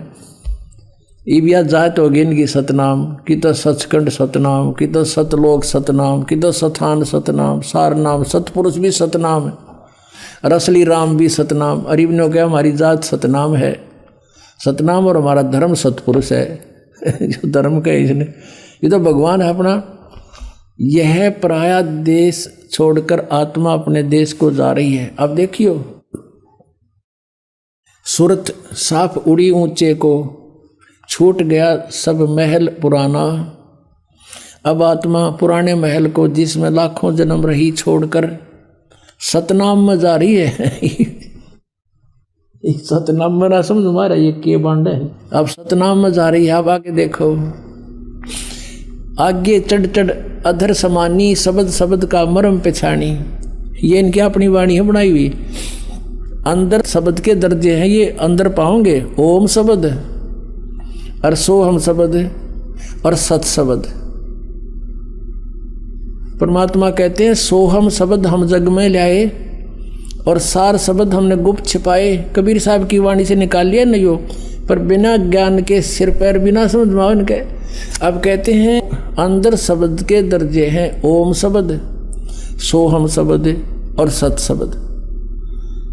अब जैसे गुरु नानक देव जी कहते हैं 2 अक्षर का भेद, ये तो करें अंदर पाओगे, वह बाहर नहीं किसी से मिलेंगे। आत्मा दर्जित के अनुसार अपने असली मकसद भाव असली देश को जा रही है। अपने आत्मा मोती मुक्ता दर्शत नाही, ये जग है सब अंदरे। दिखत के तो नैन जिस्म, इनका फेरा मोतिया बंदरे। अब स्पष्ट लिखा है इसमें, लिख भी रहे हैं और जाप के कर रहे हैं ये 500 नाम काल वाले। और इन सच्चा सौदा वालों ने थोड़ी सी चतुरता कर ली, कुछ ने कह दिया इनको कि ये तो 500 नाम काल के लिख रखे, इन्होंने फिर 3 नाम शुरू कर दिए, वह छोड़ दिए, अकाल मूर्त, शब्द स्वरूपी राम और सतपुरुष। अभी इन्होंने सोची बताओ कौन के कहेगा, अब पक्के कर दिए सचखंड के।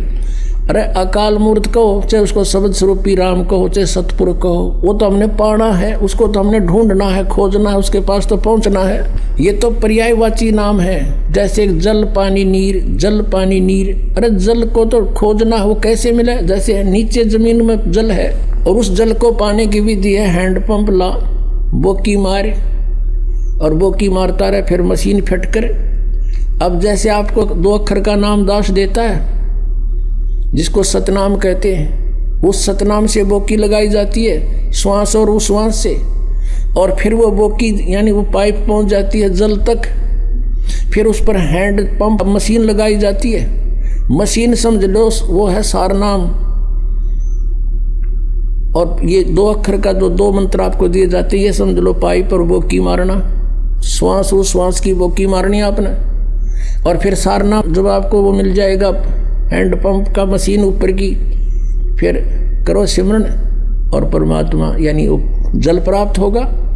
अब देखो गुरु नानक देव जी को ये मानते हैं मोक्ष प्राप्त हुआ, उन्होंने कौन सा मंत्र जाप किया था? ये देखिएगा, जन्म साखी भाई बाले वाली, सब तो वड्डी भाई बाले वाली जन्म साखी।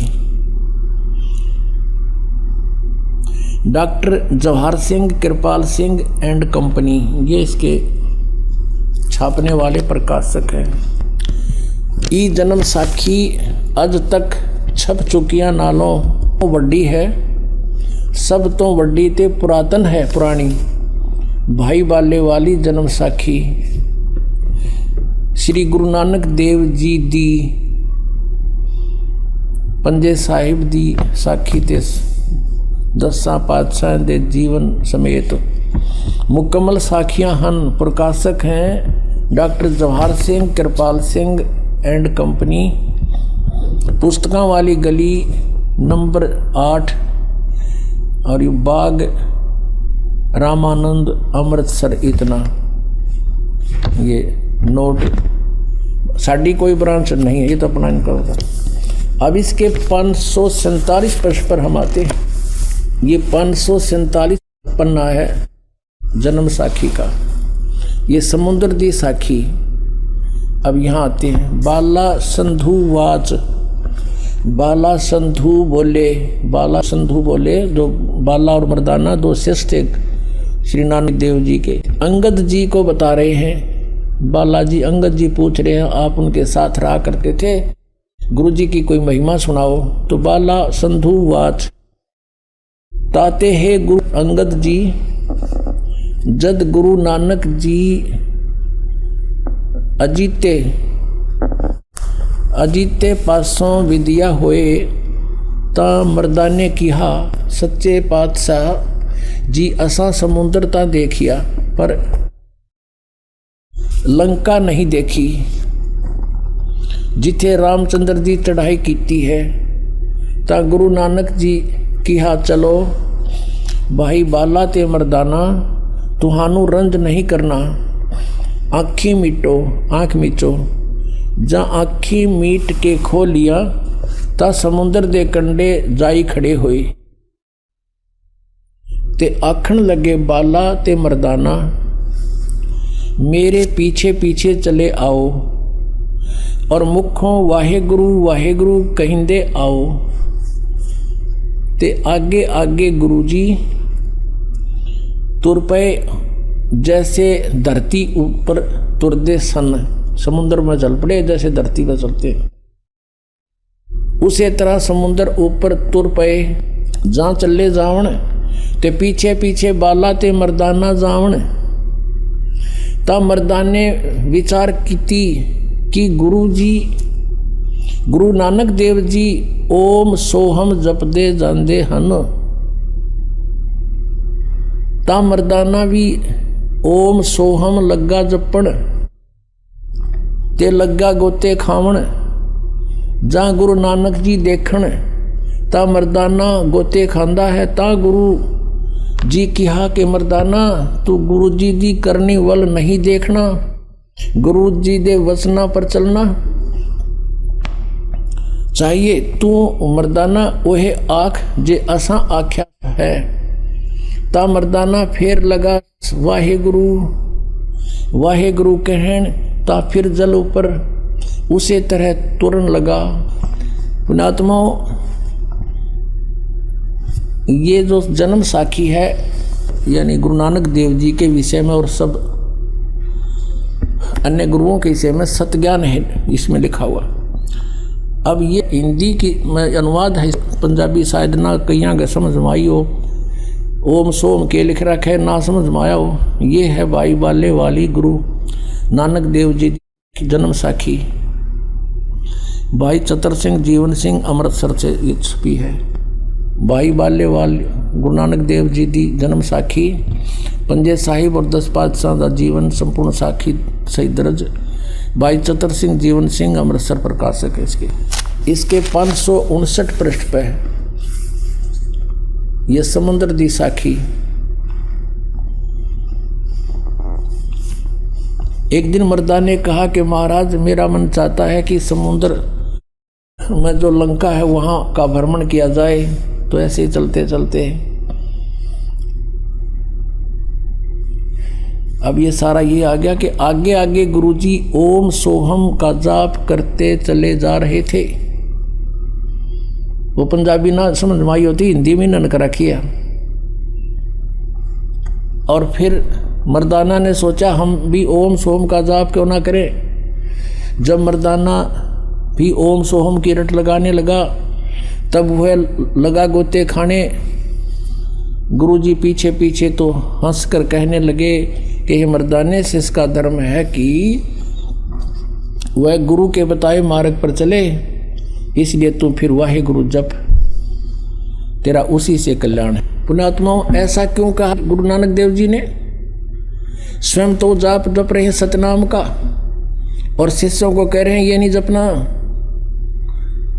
क्योंकि उनको आदेश था उस परम पिता का, धर्मदास तो लाख दुहाई, ये सार नाम किते बार न जाई, सार शब्द बार जो पढ़ी, बिचली पीढ़ी हंस न तेरही। गुरु नानक देव जी को परमात्मा मिले थे सचखंड से आकर के, अपने लीला अनुसार सभी अच्छी आत्माओं को मिलते हैं जैसे वेद बताते हैं। और उनसे कह दिया था कि ये नाम जपो तुम, ये सतनाम जपो, ये है 2 अक्षर का नाम। और वो ये राधा स्वामी वाले ने कहा 2 अक्षर जो गुरुमुख जापे वही गुरु पूरा कहावे, जो 2 अक्षर का वेद बतावे। 3 नाले तो पूरे को नहीं, तो 5 अक्षर के बतावे हैं। अब 2 अक्षर का ये है जो आपके समक्ष कहा। और गुरु नानक देव जी ने इसलिए मना कर दिया था मर्दाने को कि कहीं आने वाले समय में कोई इस नाम को जाप ना कर ले और वेद खुल जावे, क्योंकि गुरु नानक देव जी जैसे महापुरुष उनको भगवान चाहिए था, समाज नहीं। उन्होंने परमात्मा की आज्ञा का पालन किया। इस मंत्र का किसी को थर्ड पर्सन को भेद नहीं दिया, सेकंड को भी नहीं दिया। और ये प्रमाणित जरूर कर दिया कि मैं यूं नाम जप्या करता, इससे मेरा मोक्ष हुआ। आज वो सतनाम पुण्यात्मा आपको मिल गया है और इससे मोक्ष होगा। ये बांटे 5 नाम और फिर नको ना समाधि ला ले, बस 5 नाम तो मंडला के हैं, फिर तुम कित गड्ढोगे जब ये मंडलाएं के काल के हैं, तुम कहाँ जाओगे? फिर वो जाने वाला नाम बताओ। परमात्मा कहते हैं सो हम शब्द हम जग में लाए, सार शब्द हम गुप्त छिपाए। अब सो हम शब्द ने ले लिया कबीर साहब की वाणी ते, अब वो सत शब्द को तो ना इनका पल्ला पड़ा और ना ये वो नाम 2 अक्षर का नाम नहीं देते। तो इससे सिद्ध हो गया कि राधा स्वामी पंथ वालों का ज्ञान गलत, इनकी वे ऑफ वर्शिप, इनकी साधना गलत। तो ये पूरा पंथ काल के जाल में है। दास कोई ईर्षावश नहीं कह रहा, परमार्थवश ये बात कह रहा है। पुण्यात्माओं, ये जन्म साखी एक सरदार के बच्चे ने ला कर दी हमारे को, जब इस ज्ञान से परिचित हो गया। हमने तो गुरु ग्रंथ साहिब को देखा और सदग्रंथों को देखा, तो वो अपने इतिहास से खुद परिचित होते हैं प्राणी। उसने लाकर बताया कि जी आपने आज दृढ़ विश्वास हो गया हमारे कि इसी मंत्र को गुरु साहिब जाप करा करते थे। और गुरु नानक देव जी के अतिरिक्त इस मंत्र का किसी भी नीचे उसके बाद के जितने भी गुरु साहब हुए हैं उनको भी इस मंत्र का भेद नहीं था। ये प्रत्यक्ष प्रमाण है। जब गुरु नानक देव जी ने अपने शिष्य को इसलिए कह दिया कि कहीं आगे इसका कोई जाप ना कर ले, और वाणी में लिख रखा था उन्होंने अपनी वाणी में ये मंत्र, तो उस वाणी को छोड़ दिया गया गुरु ग्रंथ साहिब की रचना करते समय। किस लिए कि कहीं कोई, क्योंकि गुरुदेव का आदेश है कि ये मंत्र नहीं जपना, तो वो बची हुई वाणी, छोड़ी हुई वाणी, एक प्राण संगली नाम की एक पुस्तक अलग से बना रखी है। उसमें स्पेशल लिखा है कि केवल गुरु नानक देव जी की मैले पहले की वाणी है जो गुरु ग्रंथ साहिब की रचना करते समय रह गई थी, ये अलग से लिखी गई। उसमें क्लियर लिखा है दोनों अक्षर ये। अब यही कहते हैं जिन जिन को भगवान मिले, हम सुल्तानी नानक तारे दादू को उपदेश दिया, जात जुलाहा भेद न पाया, काशी माहे कबीर हुआ। आदरणीय गरीबदास साहिब जी ने कहा कि हमें भगवान ने तारा, किन किन को?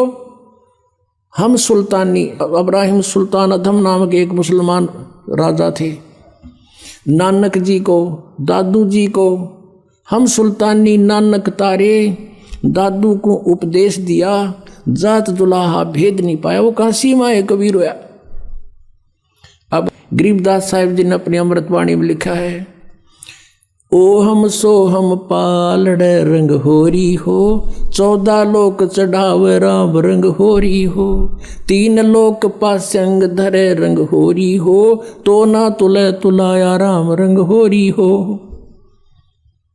ये 2 अक्षर का मंत्र ये तुम्हें दिया जाता है। कहते इसके एक श्वास की सिमरन एक पालड़े में धर दे, तराजू के एक पलड़े में, और दूसरी तरफ ये 14 लोक चढ़ावे। 14 लोक ये भगवान शिव का लोक, विष्णु का लोक, ब्रह्मा जी का लोक, दुर्गा का लोक, और ये नीचे के पाताल, फिर ये स्वर्ग लोक, और ये ब्रह्मलोक, धर्मराज का लोक। ये कहते हैं 14 लोक तक रख दे उस एक मंत्र के जाप के बराबर के पलड़े में, और 3 लोक पासिंग धरे। पासिंग कौन सी होती है?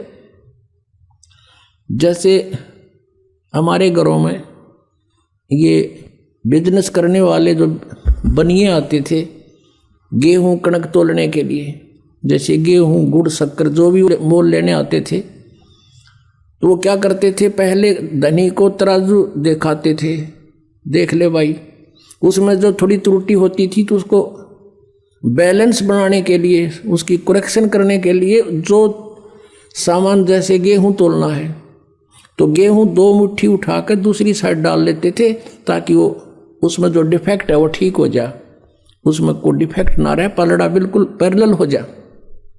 तो वो पास्यंग बोला करते, उसने पास्यंग, और उसी तरफ बट्टा रख लेते थे, और बाकी शेष सौदा तोला करते थे अलग से।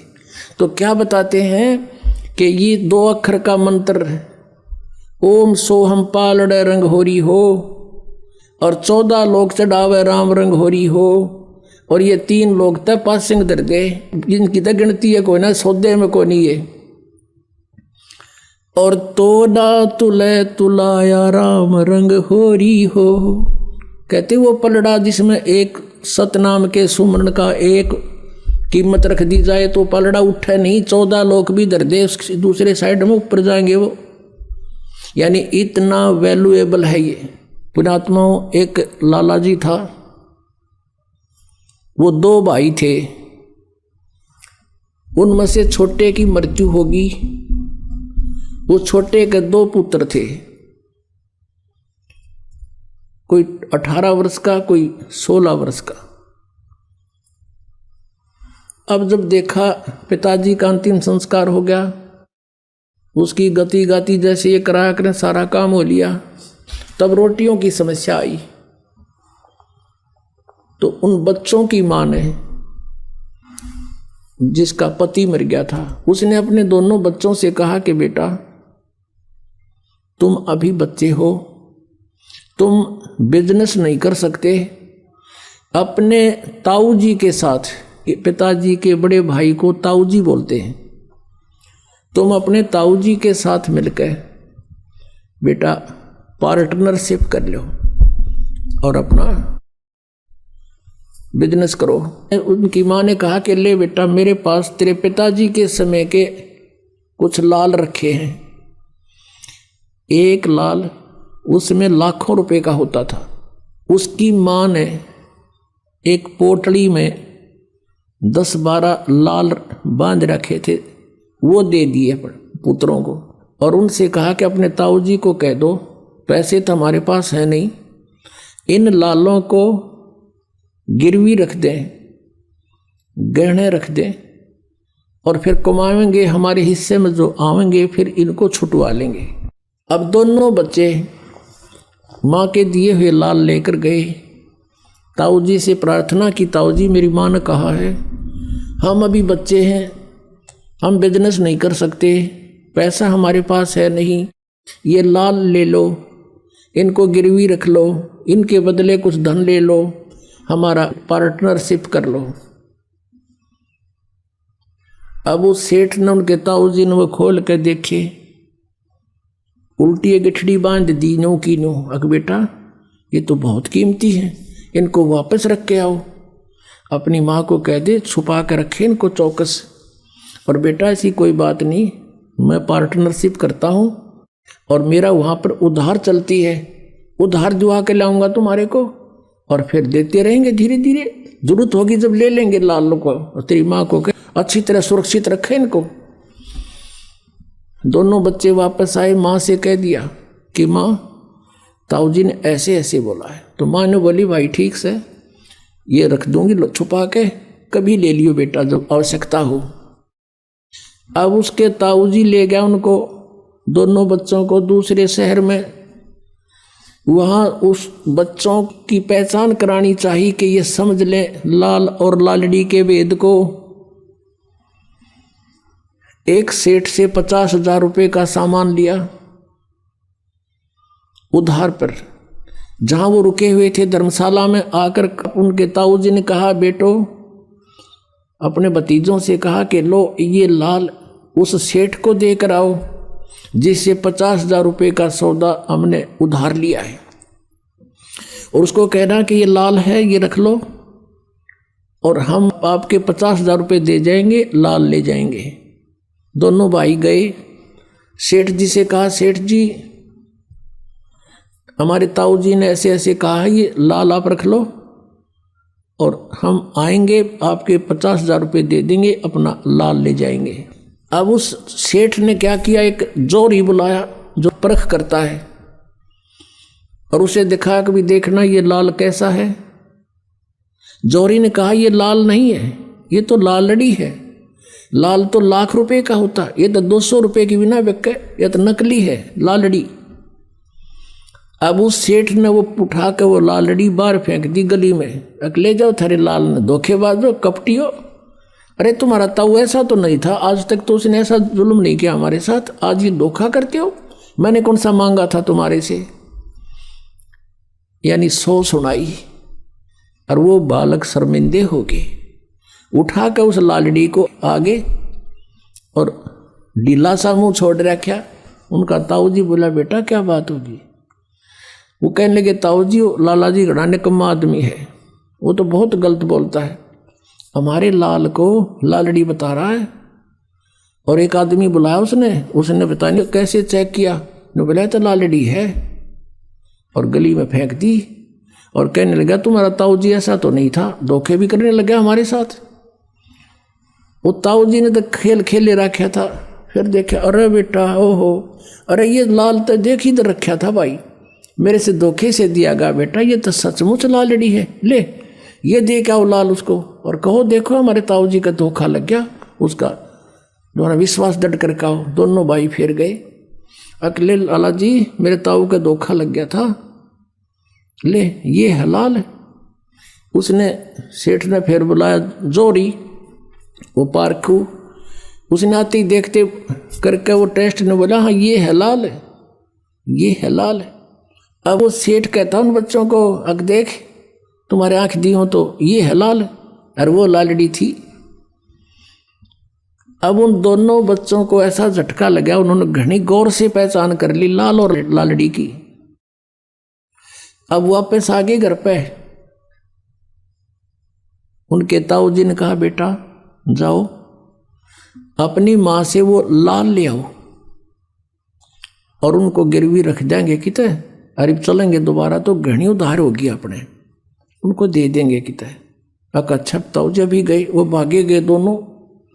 माँ माँ कहा बेटा आगे तुम आगे आ जाओ रोटी खाओ। अक नहीं पहले वो लाल दे, वो लाल दे। और ताऊ जी के ऊपर बहुत कर्जा हो गया है, उधार हो गई है, गिरवी रख के उनको अपना काम चलाएंगे। अगले बेटा वो माँ लाइट काट के आगे ठड़ी, अरे बेटा न्यू के न्यू रखे हैं। बच्चा ने सोची इब देखते लाल है कि लालड़ी, वो खोल के देखिए वो सारी लालड़ी थी। बच्चों ने वहीं पटक दी। अक माँ आप तो बहुत भोली हो, इनमें तो लाल एक भी नहीं है, ये तो सारी लालड़ी है। लाल तो लाख रुपए का होता है, ये 200 रुपए की भी नहीं। उनकी माताजी कहने लगी बेटा मुझे तो पता नहीं, तेरे पिताजी के समय के रखे थे, मैंने सोचा लाल होंगे ये। अब वो बच्चे लेकर नहीं गए वो लालड़ी अपने ताऊ जी के पास, जाके कहने लगे ताऊ जी मेरी माँ ना बड़ी भोली है, उनमें लाल तो एक भी को नहीं, सारी लालड़ी है। जब वो ताऊ जी कहता बेटा ये उस दिन भी लालड़ी थी तुम मेरे पास लेकर आए थे, यदि मैं कह देता ये लालड़ी है, लाल नहीं ये 200 रुपये की भी नहीं है, तो तेरी माँ ने कब हो मेरा पति मर गया तो हमारे लाला ने भी लालड़ी बताओ है ताऊ। और बेटा आज तुमको मैंने इतना समझदार कर दिया कि लाल और लालड़ी की तुम खुद पहचान करने लगे, अपनी लालड़ी आप पहचान ली। तो पुण्यात्मा दास चाहता है कि आपको इतना इंटेलिजेंट बना दूं आध्यात्मिक मार्ग में, तुम अपने अपने लाल और लालड़ियों को खुद पहचान लो। जैसे इस सिख बच्चे ने पहचान कर ये जन्म साखी गुरु नानक देव जी की आते दिखाई कि सचमुच आप जो कहते हो ये सत्य है और यही नाम मोक्ष का है, बाकी सब झूठ है। तो पुण्यात्माओं परमात्मा ने 600 वर्ष पहले ये अमृतवाणी और ये ज्ञान ये सदग्रंथों में जो आज विद्यमान है उस समय हमें बताया था, लेकिन उस समय इनको प्रतिज्ञा दिवा दी थी धर्मदास तो ये लाख दुहाई, ये सार नाम और ये मूल ज्ञान, ये मूल ज्ञान है, ये तत्व ज्ञान है। इसमें सब वे ऑफ वर्शिप भी, पूजा की विधि भी, और साथ में अध्यात्म ज्ञान कैसे सृष्टि रचना हुई, कैसे क्या हुआ, कहते इसको अभी छुपा के रखना। मूल ज्ञान बार जो पढ़ी या बिचली पीढ़ी हंस नहीं तरही।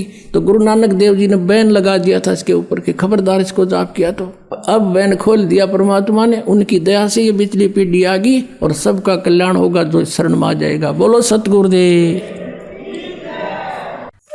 अहिले तपाईहरूले सुन्नुभयो जगतगुरु तत्वदर्शी सन्त रामपालजी महाराजको मङ्गलमय सत्संग प्रवचन। आउनुहोस् अब सुन्नेछौँ ती भक्तहरूका अनुभव जसले सन्त रामपालजी महाराजको शास्त्र प्रमाणित ज्ञानले प्रभावित भई मन्त्र दीक्षा लिएर अनेकौं लाभहरू प्राप्त गरे। दर्शकवृन्द, बाजे बराजुको पालादेखि चलि आएको पूजापाठ हामी आँखा चिम्लेर गरी त्यसैलाई सत्य ठान्छौँ। भक्ति गर्दा गर्दै आपत विपद आए कर्मको दोष भनेर चित्त बुझाउँछौँ। त्यस्तै परम्परागत भक्ति गर्ने सशस्त्र प्रहरीमा कार्यरत जित बहादुर भुजेलको जीवनको भोगाई हो यो। यसरी भक्ति गरिरहँदा उनकी बुढी आमा भने 10 वर्षदेखि ओछ्यानमा थिइन्। उपचार गर्दा पनि लाभ नभएपछि मृत्यु कुर्नु बाहेक कुनै विकल्प थिएन। के त्रुटि भयो भने उनी चिन्तित भए। संयोगवश कसैले उनलाई नाम दीक्षा केन्द्रमा गई सद्गुरुसँग दीक्षा लिएर भक्ति गर्ने सुझाव दिए। विश्वास नलागी उनी नाम दीक्षा केन्द्र पुगे। एक्लै नाम दीक्षा लिएर भक्ति गर्न थाले। लाभ प्राप्त भएपछि सबै परिवारलाई नाम दीक्षा दिलाएर भक्ति गर्न थाले। त्यसपछि उनको जीवनमा के कस्ता घटना घटित भए उनकै मुखबाट सुनौ। नमस्कार सर। नमस्कार। के नाम होला हजुरको? मेरो नाम जित बहादुर भुजेल। कहाँ बस्नुहुन्छ? म मोरङको पत्री संसारे 8 मा बस्छु हजुर। हजुर के गर्नुहुन्छ? अहिले सन्त रामपालजी महाराज असीम दयाले अहिले एउटा ट्रक किनेको छु। ट्रक चलाउँदैछ हजुर। सन्त रामपालजी महाराजजीबाट मन्त्र दीक्षा कहिले लिनुभयो? सन्त रामपालजी महाराजको असीम दयाले मैले 2019 5-6 मा मैले प्राप्त गरेँ हजुर। सन्त रामपालजी महाराजजीबाट मन्त्र दीक्षा लिनुभन्दा पहिले हजुर कसको भक्ति साधना गर्नुहुन्थ्यो? हामीले हाम्रो परपूर्वकालदेखि नै चलिआएको देवी देवताको कुल पूजा, उँधौली उभौली, अनि तपाईँको यो मन्दिर जानु, तीर्थ स्नान गर्नु, यस्तै गर्दै आइरहेको थियौँ। आफ्नो परम्परागत पूजा साधना गर्दा गर्दै सन्त रामपालजी महाराजजीको शरणमा चाहिँ किन जानुभयो त? म हिन्दू धर्मको धार्मिक पूजापाठ गर्दा गर्दै पनि, मन्दिर जाँदा पनि, स्नान गर्दा गर्दै पनि मलाई चाहिँ एकदम विघ्न बाधा आएको थियो। आर्थिक रूपमा पनि, शारीरिक रूपमा पनि, पारिवारिक रूपमा पनि तपाईँको धेरै समस्यामाथि समस्या आउँदै गयो। भक्ति त गर्थेँ, तर पनि अब शास्त्र अनुकूल चाहिँ नभएको कारणले गर्दाखेरि आज बुझ्दाखेरि चाहिँ त्यस्तो लाग्दैछ। शास्त्र अनुकूल नभएको कारणले गर्दाखेरि मलाई फाइदा भएन। घरमा मेरो चाहिँ मम्मी तपाईँको 10 वर्षदेखि चाहिँ पीडित हुनुहुन्थ्यो। 10 वर्षदेखि चाहिँ तपाईँको क्षयरोग जस्तो लक्षण देखिएको, तर 2 चोटि तपाईँको सिटी स्क्यान गरेर पनि हेरेको, 2 चोटि सिटी स्क्यान गरेर हेरेको, तर पनि तपाईँको डक्टरले रोग पत्ता लगाउन सकेन। धामी झाँक्रीतिर गयौँ, तपाईँको धेरै ठाउँ चाहिँ तपाईँको चाहिँ भाकल पनि गरियो, तर पनि त्यहाँबाट कुनै पनि फाइदा भएन। अनि त्यसरी त्यतिकै 10 वर्ष बित्यो। अब कतै हाम्रो चाहिँ अब जाने ठाउँ पनि अब टुङ्गेला जस्तो भयो। अनि त्यसै गर्दाखेरि गुरुजीको सन्त रामपालजी महाराजको असीम दयाले मैले ज्ञानगङ्गा पुस्तक पाएँ। ज्ञानगङ्गा पुस्तकमा पछाडिपट्टि हेरेँ, यत्रो भगतको चाहिँ यसरी चाहिँ रोग निको भइरहेको छ। कसैको क्यान्सर निको भएको छ, कसैको टिबी लागेको निको भएको छ, कसैको HIV/AIDS लागेको रोग पनि निको भएको छ।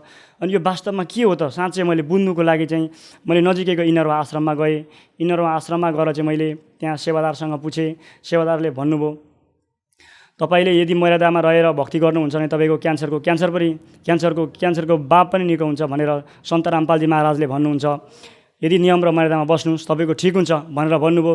अब यो हो कि होइन भनेर मैले चेक जाँच गर्नुको लागि मैले सबभन्दा सुरुमा कसैलाई घरमा थाहा नदिकन मैले 2 महिना अगाडि नाम दीक्षा लिएँ। 2 महिना पछाडिको बादमा मैले मम्मीलाई नाम दीक्षा, गुरुजीको सन्त रामपालजी महाराजको असीम दयाले मेरो घरमा मम्मीले, भाइले, बहिनीले र हजुरबा हजुरआमाले नाम दीक्षा लिनुभयो। सन्त रामपालजी महाराजजीको शरणमा जानाले हजुरलाई के लाभ प्राप्त भयो? मलाई सन्त रामपालजी महाराजको असीम दया भयो। उहाँको नाम दीक्षा लिइसकेपछि मेरो एक त शारीरिक रूपमा पनि फाइदा भयो, एक त आर्थिक रूपमा, एक पारिवारिक रूपमा, र सबभन्दा ठुलो चाहिँ मनमा मलाई शान्ति भयो। वास्तवमा भगवान् मैले पहिचाने, शास्त्र अनुसारको भक्ति गर्न मैले पाएँ। र मेरो चाहिँ शरीरमा पनि बाधा थियो, तपाईँको मेरो परिवारमा पनि कलह थियो, त्यो पनि सन्त रामपालजी महाराजले को दयाले मैले चाहिँ ठिक भयो। अरू लाभहरू मेरो चाहिँ मैले चाहिँ यो ज्ञानगङ्गा पुस्तक पढिसके पछाडि सन्त रामपालजी महाराजको कसैलाई नभनिकन मैले नाम दीक्षा लिएँ। उहाँको भक्ति गर्दै गइसकेपछि मलाई मनमा एक खालको यस्तो प्रेरणा जाग्यो कि यो ज्ञान त सबैलाई बताउनु पर्ने रहेछ। मेरो घर परिवारमा पनि सबैलाई नाम दीक्षा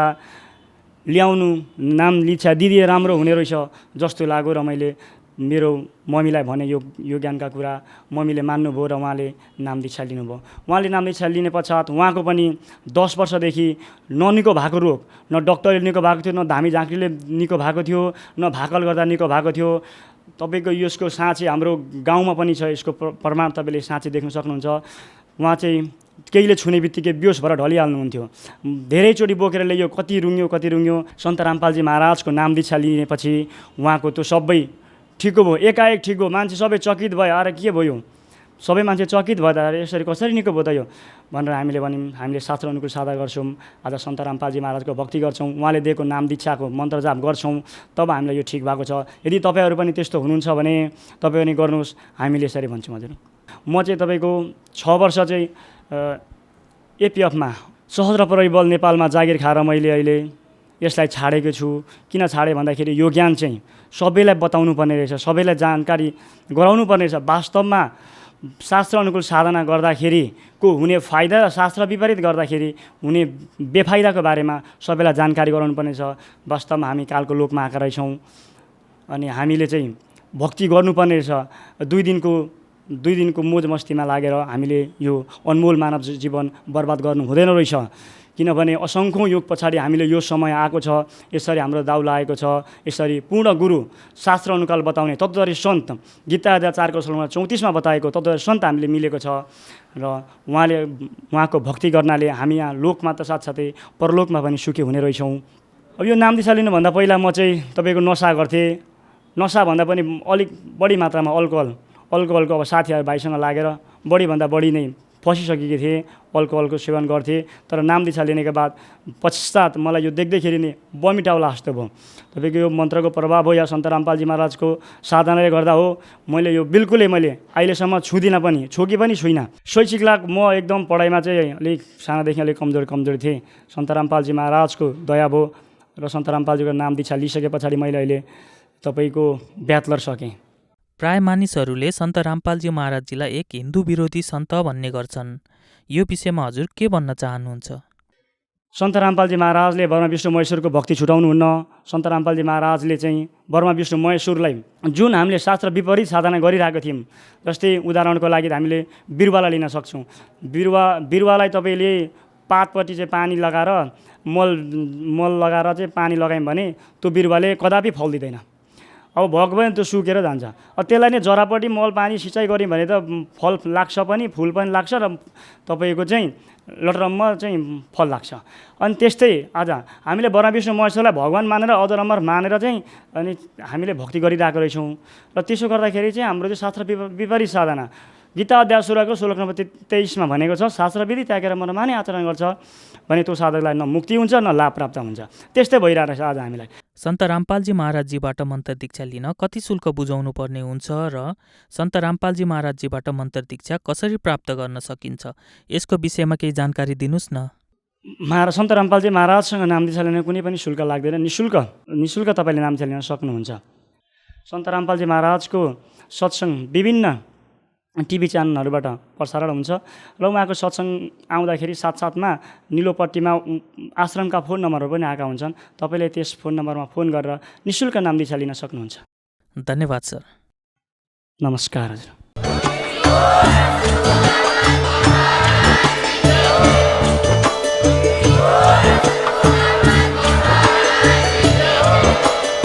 तपाईँ सुन्दै हुनुहुन्थ्यो जगद्गुरु तत्त्वदर्शी सन्त रामपालजी महाराजजीको मङ्गल प्रवचन। अधिक जानकारीका लागि भिजिट गर्नुहोस् हाम्रो वेबसाइट www.jagadgururampalji.org। सन्त रामपालजी महाराजजीको शुभ आशीर्वादले पुरा विश्वभरमा 500 भन्दा पनि अधिक मन्त्र दीक्षा केन्द्रहरू छन्, जसमा सन्त रामपालजी महाराजजीद्वारा अनलाइन निःशुल्क मन्त्र दीक्षा दिँदैछ। आफ्नो नजिकको मन्त्र दीक्षा केन्द्र पत्ता लगाउनका लागि सम्पर्क गर्नुहोस् 98 511 89 381।